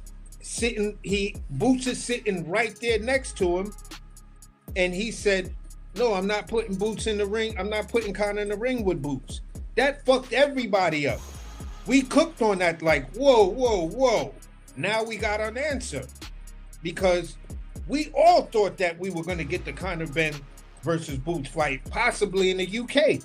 That's where it made the most sense to me. Not that Philly shit. You go to the UK, you get all of those fans. Those UK fans will come to the US. You feel what I'm saying? After they rocks with you. Now for me, it's like I have to ask this question. Lewis Crocker is also signed with Dalton Smith. He's at 140, right? And not Lewis Crocker. Dalton Smith. Yeah, Dalton Smith, and I just saw him. I was just getting ready to ask the question. He was shit. Okay, but there was 2 fighters that basically I'm looking at that. Okay, Josh Kelly and Dalton Smith. Is Dalton Smith signed with Matchroom? I think I heard Eddie talking about it. Yeah, I think because he was speaking when Devin was talking about when he was sniffing up that tree. Okay, Eddie was representing that situation. Yeah. Okay. Yeah. Mm-hmm. So, all right, you got a Josh Kelly and you got a Dalton Smith.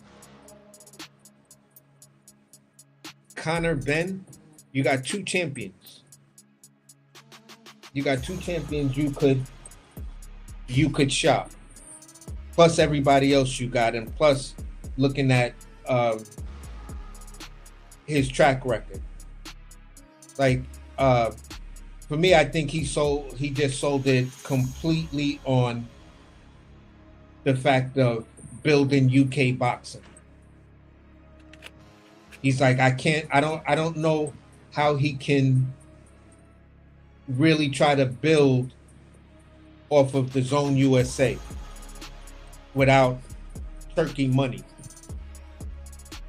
You know what I'm saying? So for me, it's like, as we've been warning Jerron, like, bro, don't that's not a good look. Get the fuck up out of there. You know what I'm saying? Get the fuck up out of there. Maybe Golden Boy will be happy to have you. I don't know. I don't know where you go. You know, but Eddie is not gonna do you well.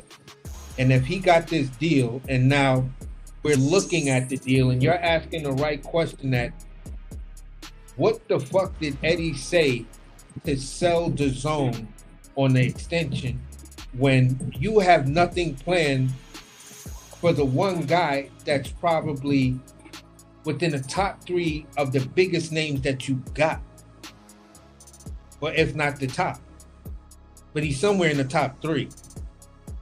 So if that's the case, what's the issue? Was it that you signed this MMA guy?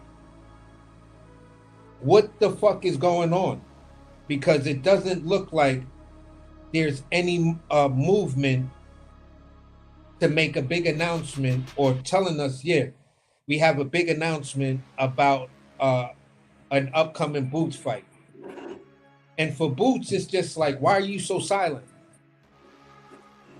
But they've been vocal about everything else. That's why, like, the dude over there in Philly, he been pissing me off. I'm like, man, you had this nigga on talking about every fucking thing, every other thing that somebody else got going on. You talking about Keyshawn, you talking about Devin, you got everybody going in, but like with the boot shit, y'all niggas be tap dancing, bro. I'm like, man, Eddie had to sell this network on something about Boots. Like, we gotta face the music. Yes, we were saying, man, Boots, why'd you do what you do? Why'd you go over there? We was like, oh man, he just Boots get so much hate. Instead of answering, we were asking. And now we at a crossroad to where Eddie sold the network on something. But obviously, based on behavior, not my opinion, but based on what we're able to see and what we know and what we have to land on now. Because Jamel Charlo was giving this nigga a life raft, and everybody was just acting all bougie and stuck up. Like they had a stick up their ass just like 2-3 weeks, a month, 2 months ago. Ever since he fought Lima, they was acting like that. Now they just now coming around and say, oh, well, he was the lineal and he was this and this. And it's looking like that's your only option. If so, then yes, Boots, you were wrong for re-upping with Eddie. And I don't give a fuck. Get your money, little duffel bag boy. I'm not counting your pockets. If you got some bread and you feel good, okay, cool. And for those who want to be stuck on that, thinking that that's all I'm looking at, okay, cool. The thing is, Eddie had no plan for Boots. He didn't make Boots a priority. Obviously, he didn't make Ben a priority because Ben went out the back door. And Ben going out the back door, if Boots wasn't the number one guy, then he would have defaulted to the number one guy aside from Ben Whitaker. And I haven't even heard any news about Ben Whitaker like that. Me neither. So it's like he had to sell them on something. And my thing is this: the reason why they're not as vocal about anything, because, and the reason why they hitched all of their eggs to that wagon, it wasn't only because Virgil had a style that's tailor-made to Boots. It was also because it has to be on the Zone.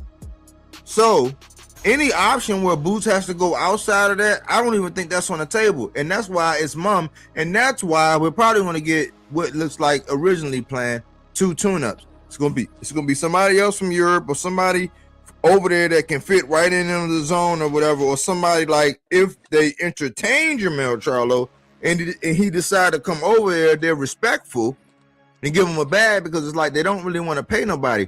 But it's gonna be somebody from across the pond or maybe even I would even say a Madrimov. Like if I Yeah. had to guess, it'll probably be a Madrimov unless they, go back around and get the Board truck, which wouldn't make sense because he just lost to Brandon Adams. I don't know, but I'm thinking that that's part of it because he got that DAZN deal. He probably sold Boots in the package, but he thought he had that Virgil shit in hand, being all cocky, and he didn't. Yep. He didn't. So now he don't got that. He up shit's creek without a paddle, and he didn't have a plan B, C, and D because he put all his eggs in that basket getting that Virgil fight, and he wasn't really thinking about Boots. That's my opinion based on facts. Yeah, and I'm pretty much right there with you because when you look at his movements, he was so sure, he was so cocky. You know what I'm saying? And we were looking at it like, I see what y'all saying, I see what y'all trying to do, but that's not gonna happen because Virgil makes no sense for Virgil to give up his leverage where he's about to get a belt to fight Boots. Eddie's been saying, and Oscar was saying, in their own private belts. So there was all of these little Easter eggs that were being dropped and people just wanted to ignore because Boots got in the ring. It's like, no, it's different now because Boots got in the ring. So fucking what? How many times we seen that shit, AC? Yeah. I'm like, that shit don't mean the fight's actually guaranteed because if that was the case, I don't know where would we be or where this conversation would be if Earl would have got that Fundora fight back then when he stepped in the ring. And then be doubled down on it and saying, of course he's gonna get that fight first. He's family. Or Shakur got in the ring with Devin. Yeah. T.O. got in the ring with Richardson Hitchens. Like the list goes on. It's just what y'all tend to pay attention to. Yeah. And that's the part that, we're trying to say, all right, looking at the situation now, you can hindsight some of this shit. You know what I'm saying? But let's just look at where we actually are. We got off the train. The train had to make an emergency stop. We're looking at GPSs and looking at maps and trying to see what city we're in. All we know, we're in the mountains and there's a lot of jungles. The fight, they get in the ring. Everybody's talking about the fight. Oscar's saying it's the A side. Virgil wants 10 million. Then we're hearing this chatter that Virgil's asking prices based on the same thing Oscar's kind of facing what the DAZN just faced. A renewal of their contract with what's the name. So he wants to use his leverage. He wants to circumvent the contract with him and his manager saying, yeah, we got him over whatever. We got him over a barrel. Now we can just press him. It's like, no, you can't. Now you done lost a court case. Oscar's saying, I could shelf you and be well within my rights to shelf you because you just tried to fuck me over. Right. And y'all still think this fucking Boots fight is gonna happen? Like, bruh, please. Eddie's still selling it, AZ. Eddie is still selling that shit, AZ. Yeah, I love to smoke weed. Please tell me that pack that you buying. Where can I get it? Can I get it online or is it special order? Is it something I have to wait till midnight exactly and then dial a special number and shit like that? Like, tell me how I get that shit you smoking. Because we told you this fight wasn't going to happen. Then actions happen where we cannot unsee what we saw. And then it was all a talk of, who's going to duck? Is Virgil? Virgil's already talking duck talk by asking for 10 million and stuff like that. Well, if y'all was telling us this is the biggest fight in boxing, of this era, why wouldn't he ask for 10 million? Yeah, what the fuck is 10 mil? It's a starting fee for negotiation. You always start out extremely high. And if they try to cut you off with a high number, you just say, I wish you the best, and you get the fuck up out of there. Because they're not willing to negotiate with you in good faith to pay you somewhere around what you feel you need. They want to pay you what they already have in mind they're going to pay you. Then there's no negotiation, because then you're just wasting my fucking time. And I'm speaking from personal experience. Guy called me up, asked me to consult his restaurant. They want to bring it up and stuff like that. I gave him a number. He turns around and says, I'm sorry, we can't spend money like that. Then you don't want to make the proper investment into your restaurant. You called me, and I wish you the best. That was my start. You should have came back with something else that seemed reasonable. So that's not what you did.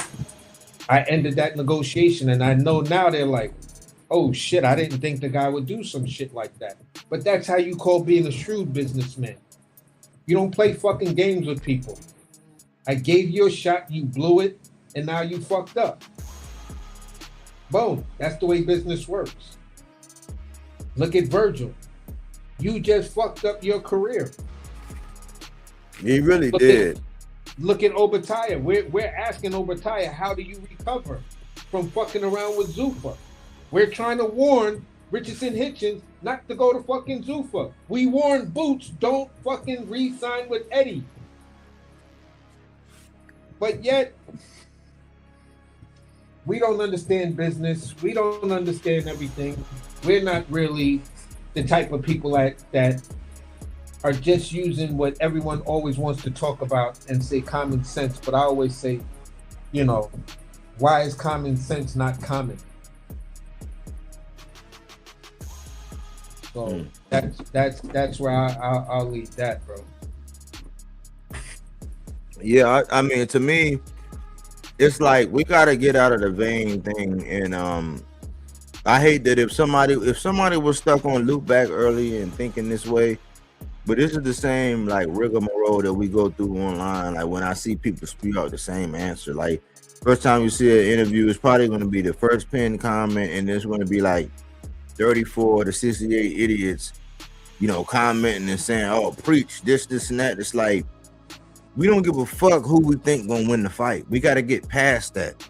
At some point in time, and these pussy ass people that be out online, they don't even get you to draw your line in the sand and make a pick. We're not even at that point. We don't give a fuck about who you think we're gonna win. We're talking about trying to get the fight. That's why I say this is a solution-oriented place. When you don't put the pressure where it need to be, which is on Eddie, we gotta ask, okay, well, what was the plan? Like, what made you so confident about the Virgil thing? What told you that? Was you just being cocky? Did I go back to the drawing board? Did y'all even have a plan if that fell through? Obviously not. Y'all shitted on the competition. Anybody that was an option. And this whole excuse, this is probably the last time. I'm probably gonna bury this. This is the last time I'm gonna say this. This is not the first or the second or the third time. It was one point in time where Bozy said that 16 people ducked Jerron in it. Okay, I would have took those 16 things and looked at one common denominator. What were you offering these guys? Because the money back is just like head. If the head right, well, let me just say, if the bag right, Biggie there every night. Yeah. So if that money right, I seen a nigga with a club foot go out there on the undercard this weekend and give it all they got. If that bag right, you'll get out there and do something strange for a little piece of change.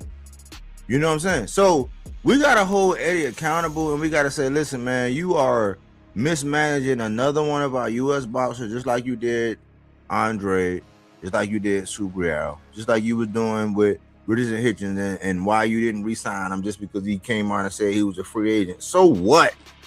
You let Conor Ben walk out the door because clearly y'all wasn't on the same sheet of music, and y'all relationship wasn't as good as what it was because y'all wasn't communicating. How? Because the nigga went over to Zuffa, your enemy. WWF.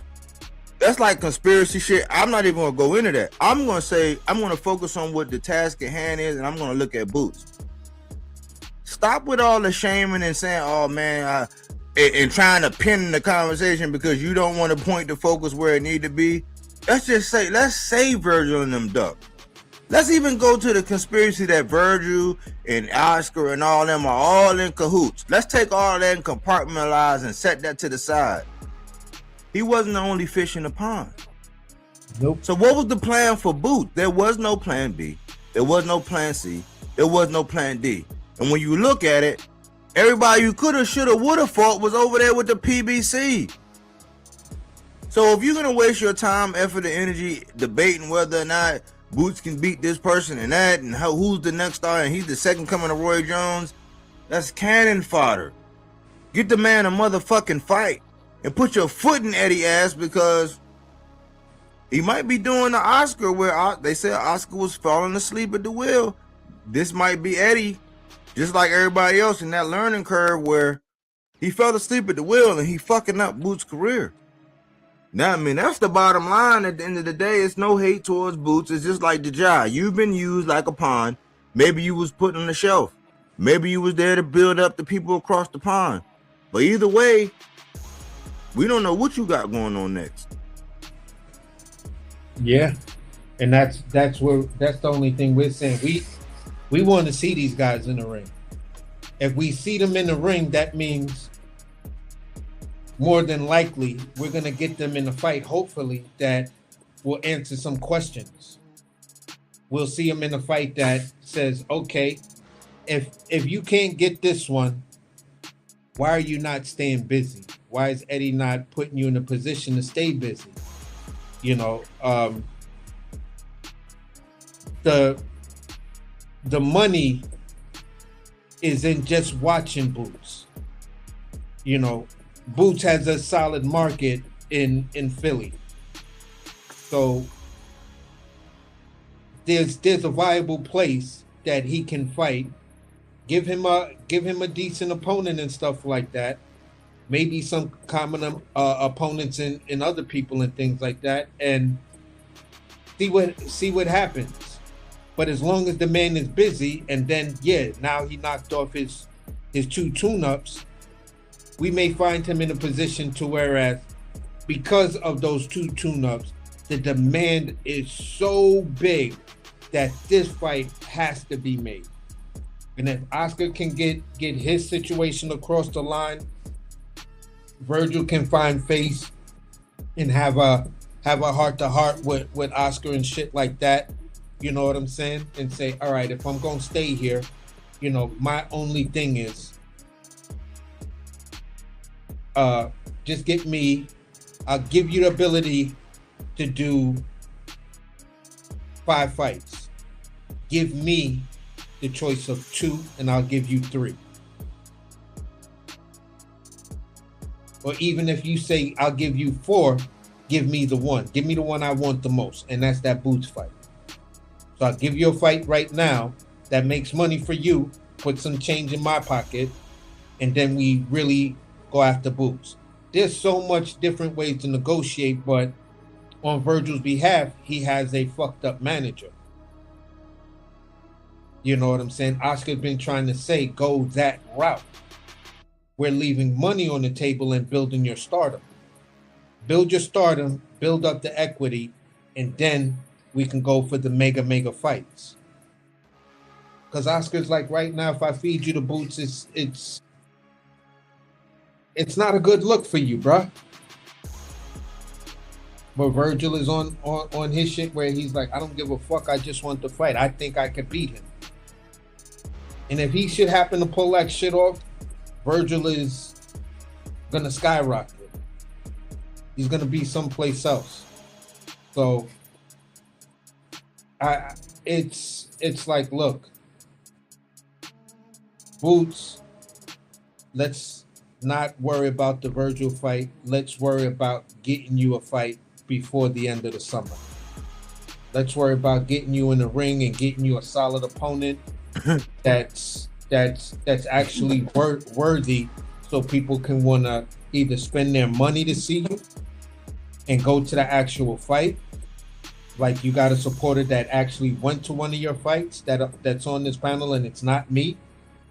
Um, so if it's a good enough fight, that same person might go and support you at the arena. And he's not buying one ticket, he's buying two. So you can do your fans a favor. You just got to be active. And if Eddie's not doing it for you, then hey, listen, maybe you need to pull a Bud Crawford concerning what happened with him and Bob. Like, I really want this fight. You're fucking it up for me, so I'm gonna sue you for it. Because that's his job. His job is to listen to you. If you want the fight, he's not supposed to tell you, no, I'm not gonna give you this fight. If you want to fight Conor Benn, he tells you, no, I'm not gonna put Conor Benn, then hey, listen, you're not my promoter. It's just that simple. Ask him for a fight, and if he says no, then he's not your promoter. Now you have grounds to walk away because you asked for a fight, and he's not the person to tell you no. He worked for you, not the other way around. You're already a star when you went to him. He didn't make you who you were. You know what I'm saying? He's fucking you over. So I don't know, man. When it comes down to all of this stuff and all of these young fighters making these dumbass decisions, disrespecting their opponents, just completely trying to gaslight the public, out and out ducking real competition, but then says, I'm going to go back to that same division I just ducked. And yeah, I'll fight Abdullah. I'll fight this guy, you know, but you won't give O'Shaki the opportunity because you don't like the way he talked. Somehow or another, Tank Davis is jealous of you, and you just got there. He owed money. You brand new lottery money.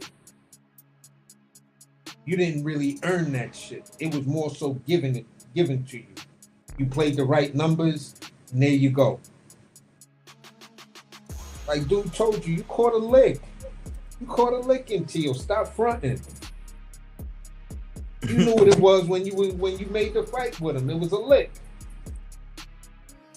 And you like, oh yeah. All right, my boy. How was it feeling being that block zone? That's irrelevant. He just called you out. You know what I'm saying? So at the end of the day, bro, it's, you know, this is why even in a loss, even in what people try to say about him, I have more respect for Brian Norman Jr. than I have for more than half you big name motherfuckers. So that's where I'm gonna land my plane, bro. It was a great show. You know, it's just tragic. It's just tragic. This shit. This bullshit that's going on out here. Well, I appreciate you as always, man. Always a good point. Always cooking, man. And the level of focus that this takes, because this is not easy. And keeping the message is a key, man. And you critical in helping me keep, you know what I'm saying, what the channel is all about, man. I like that you bring your perspective, but you're thorough in it. And that's the whole thing, man, to where everybody's out here entertaining and getting you caught up and getting you to, you know, getting your endorphins flowing by whatever ghetto hood or whatever. We be trying to like really, yeah, we have fun, we laugh, we joke, you know what I'm saying? But like at the end of the day, we be trying to like put benchmarks, stakes in the ground for what's really going on. Like keeping people grounded in the sport and like saying, hey man, I don't know about that because this is not a good move. And in the long haul of boxing, this is not a good move. That's all we be doing. This is the last thing I'm gonna show. And salute to Dev Wall, man. I appreciate you, Dev Wall. Thank you for that super chat, man. Salute Bodywork. Salute Dev. He said, Lamont P, Sean P, Pac-Man Ugas, Matias all fight around the 2017 era. I would have loved Bud in. Real fans know the business. Exactly. And this is what we be doing. Like I'm gonna highlight this, and then we gonna get up out of here, man. We went a little bit longer. We were just freestyling, but I really appreciate that there, Wall, man. Thank you, bro. You a real one, man. But look at this, y'all. Don't tell me we don't be telling y'all what the fuck is really going on, man. Don't tell me we don't be telling y'all what the fuck is really going on.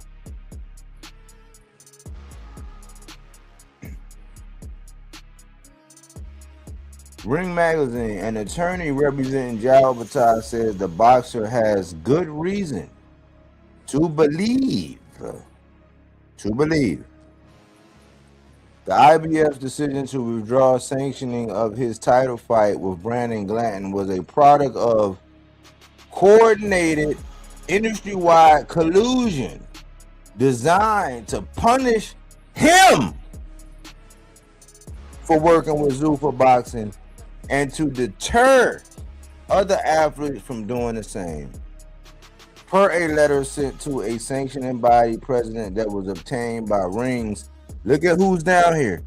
Remember, when guys are cutting your checks, there's no level of scrutiny you can go by. Why? Because if somebody's cutting your check, whoever you gonna work for, if they're cutting your check, I would listen. If you're gonna talk bad, listen. I'll cut you a check if you're willing to come on my channel and show your face and let me interview you for a strong 45 minutes with you speaking bad about the people that are cutting your check.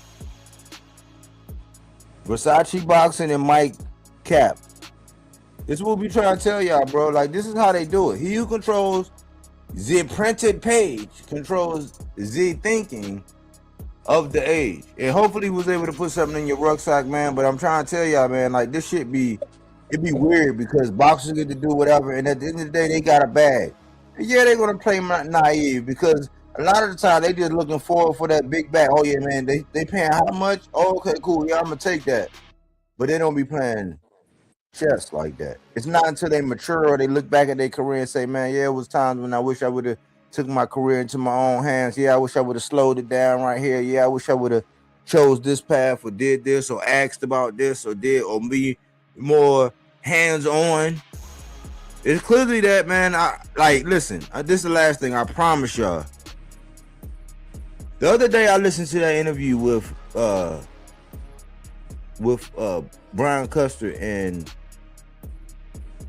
and Rolly. And Rolly was trying to tell him, like, man, stop. Remember how my brain think, how my brain like converted it. I was saying, man, stop listening to these illegitimate lying ass boxers. That's like how Bodywork heard it. He was saying something else, so I'm not gonna misquote Rolly, but that's just how Bodywork interpreted it. Stop listening to these illegitimate lying ass boxers. Right. When I was watching that and I was looking at like Rolly's approach,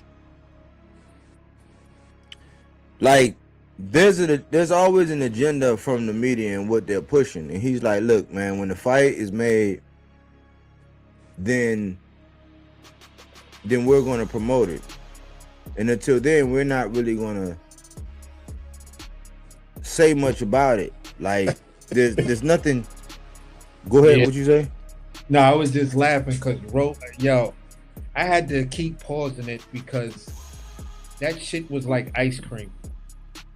You eat some, you put it away, and then you like, that ice cream tastes good, man. I need to go back. So it was just like his demeanor and the fact of how he was holding it down, bro. It was just like, wow. And I still haven't got through the whole thing because he was just cracking me up because he was just like, listen, just stop calling him Debo Dev. Ain't nobody scared of Dev, so let's just don't do that. And I was like, yo, he was just so calm, just laying there like, what? Nah, we ain't. Yeah.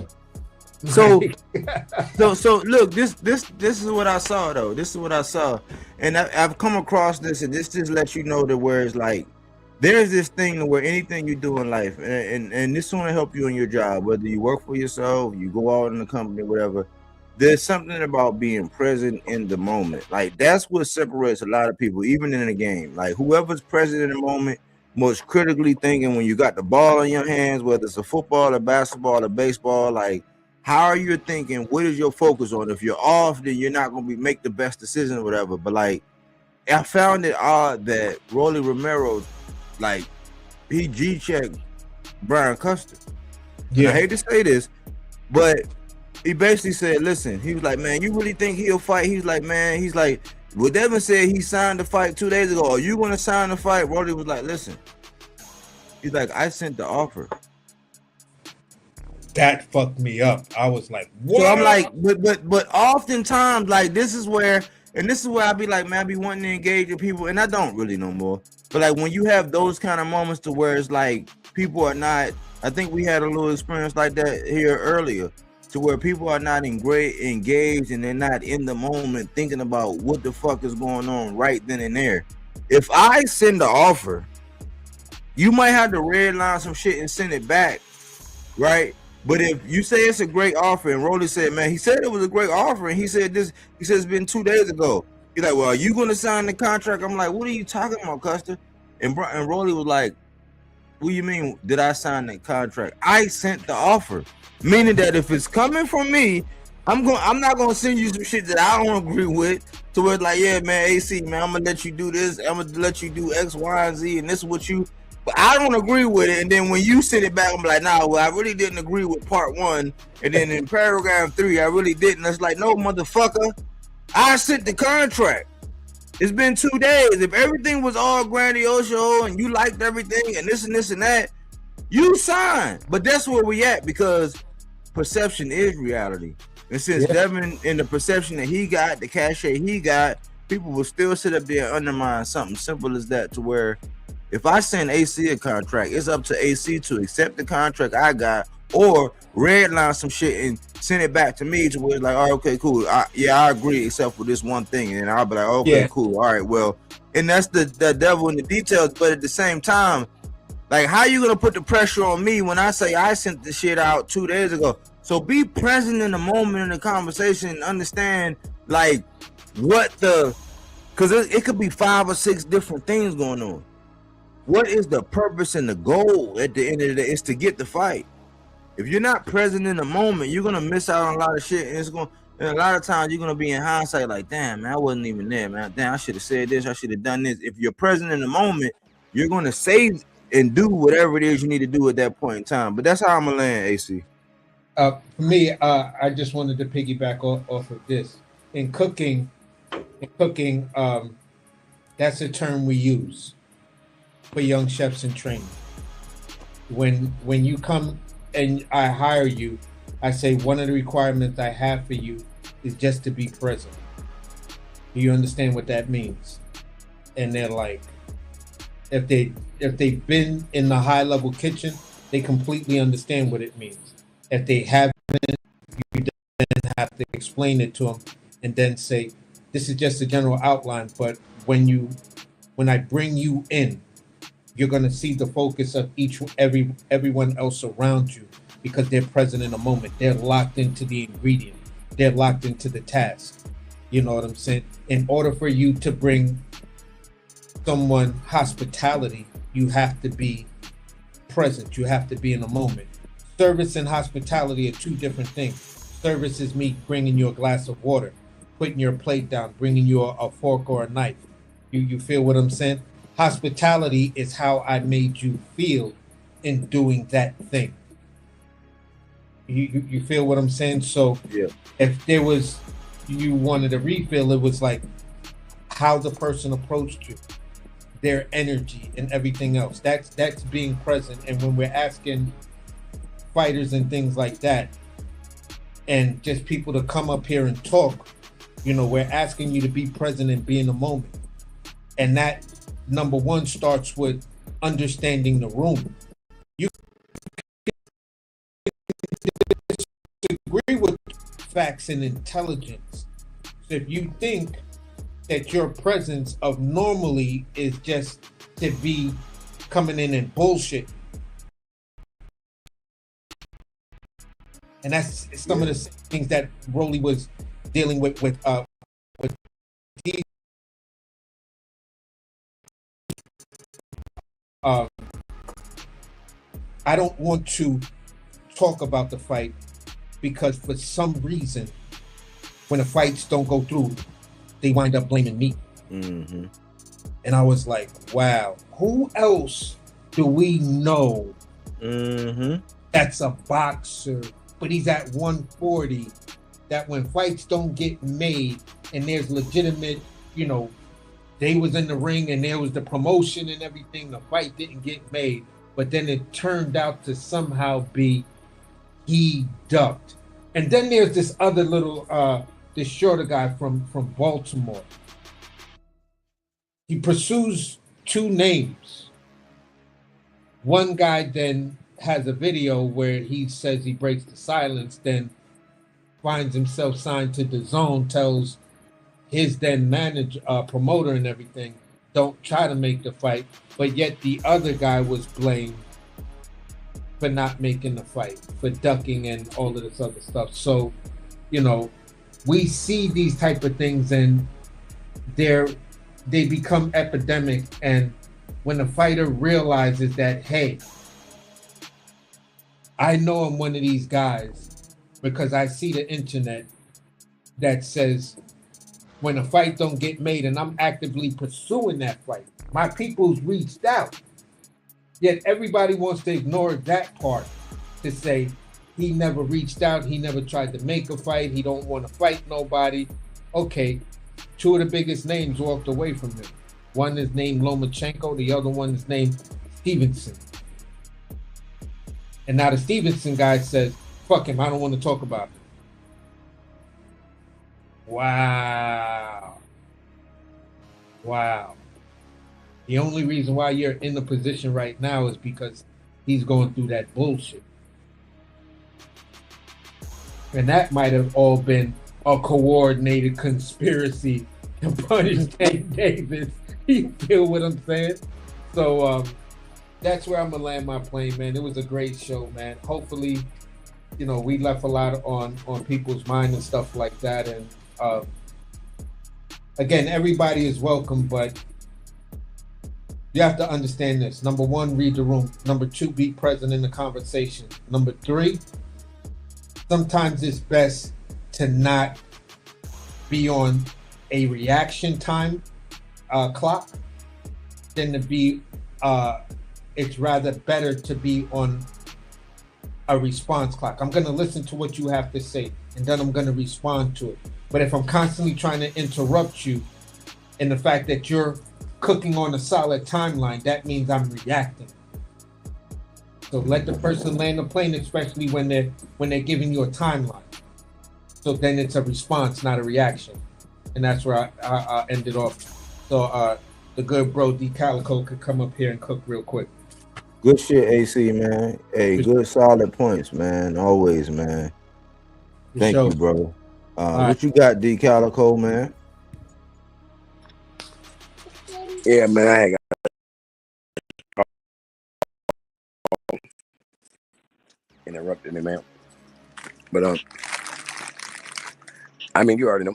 I mean, it's definitely been a beautiful freestyle Monday. You know what I mean? And what is it? Today, Tuesday. Yeah, the timing and the temperature and everything they mess with. I understand, man. Yeah, but we got you, man. Appreciate you jumping back on, though, man. What you want to leave the people with? Man, like I said earlier, man, Zupa is the duck pond. You know what I mean? It's not even stiff competition over there yet for it to be anything else, you know.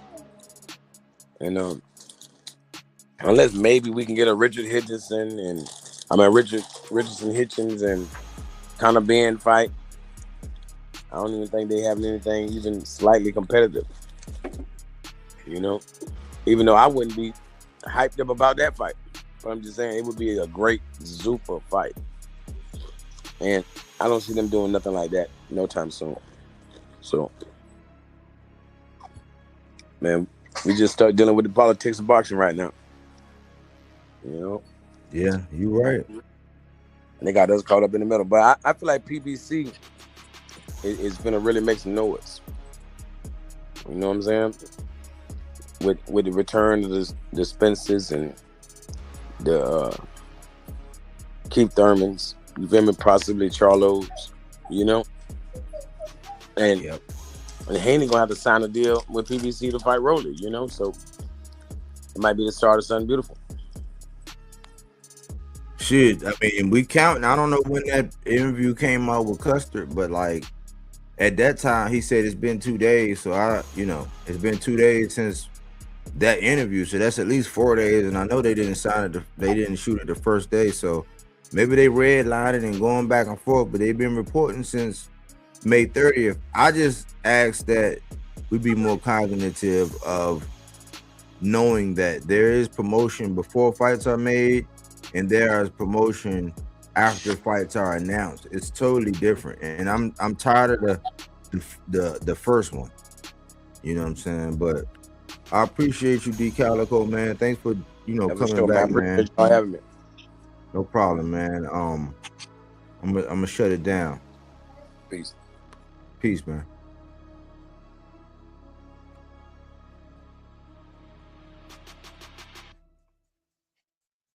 You got another good one in the books. You know what I'm saying? Hopefully was able to put something in your rucksack so that you can march on with, man. This was a freestyle. I actually had it open for somebody to be able to come on in, you know what I'm saying? Really, like, if you really wanted to come in and like really, you know what I'm saying, go, here or whatever, you didn't listen, like, go back and listen to the beginning, man. Like, some people are, gifted with vision. And I believe that sometimes I do have the privilege of being able to interpret the information that I come across a little bit faster than a lot of other people. And since I care about boxing and I focus it on that, I tend to use it on that while I'm doing that. I apply it to other areas, but a lot of times we be trying to have it to where we have like decent dialogue. It's like, it's so crazy to be hearing some of the arguments and some of the naivety of a lot of people out here online, or pure delusion. It's my goal to keep your blood pressure down, to put out those fruits and veggies, not that Reggie, that fact-based content, not opinion-based. Even though we have ours, we always say silence is consent, meaning that all it takes for evil to prevail is for men and women to remain silent. So we speak to the things that need to be spoken to in boxing, man. We are not above reproach. We are not saying we know it all. We're not even saying only listen to us and you got to be part of the cult. We saying listen to everybody. You know what I'm saying? Go have fun where you can have fun. You know what I'm saying? Go where, nobody knows your name. Like nobody, we want you to go where everybody knows your name. And they always glad you came. That's what we want. And then at the end, come on over and hear what we got to say. So that you won't be reaching, over extending yourself, compromising yourself, getting your boundaries tested. Lord forbid. We try to prevent all of that. We want you right around about 120 over 80, somewhere up and around there. You know what I'm saying? That's why I say fruits and veggies, man. It might be a smoothie, it might be a veggie omelet, it might be some cherries, there might be some pure orange juice. You know what I'm saying? That's it. You're not gonna get too much salaciousness. You know what I'm saying? Yeah, we try to infuse personality and all of that, man. All we ask is that you promote and that you promote the channel, you support the channel. There's many ways to do it. You can do it through Super Chat, you can do it through Cash App, you can hype the video, you can like the video, you can subscribe to the channel, you can share it, you can comment it. If you catch this on the playback, talk to me, holler at me, I'll talk back. But support the channel.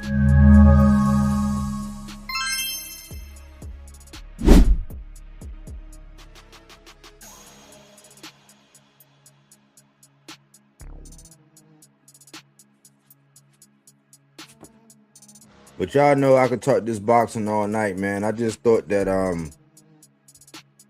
I'd come out here and do it and give an opportunity for people to be able to share their thoughts. Get at me if you needed a time and an opportunity to get at me. Anyways, thanks for choosing Bodywork Boxing. But we don't take things for face value. We do that body work. He didn't want to box. He wanted to actually prove that he could punch with you. He was like, what the fuck is this nigga, Rex? Oh, okay, you want to go to sleep. You tired. Welcome to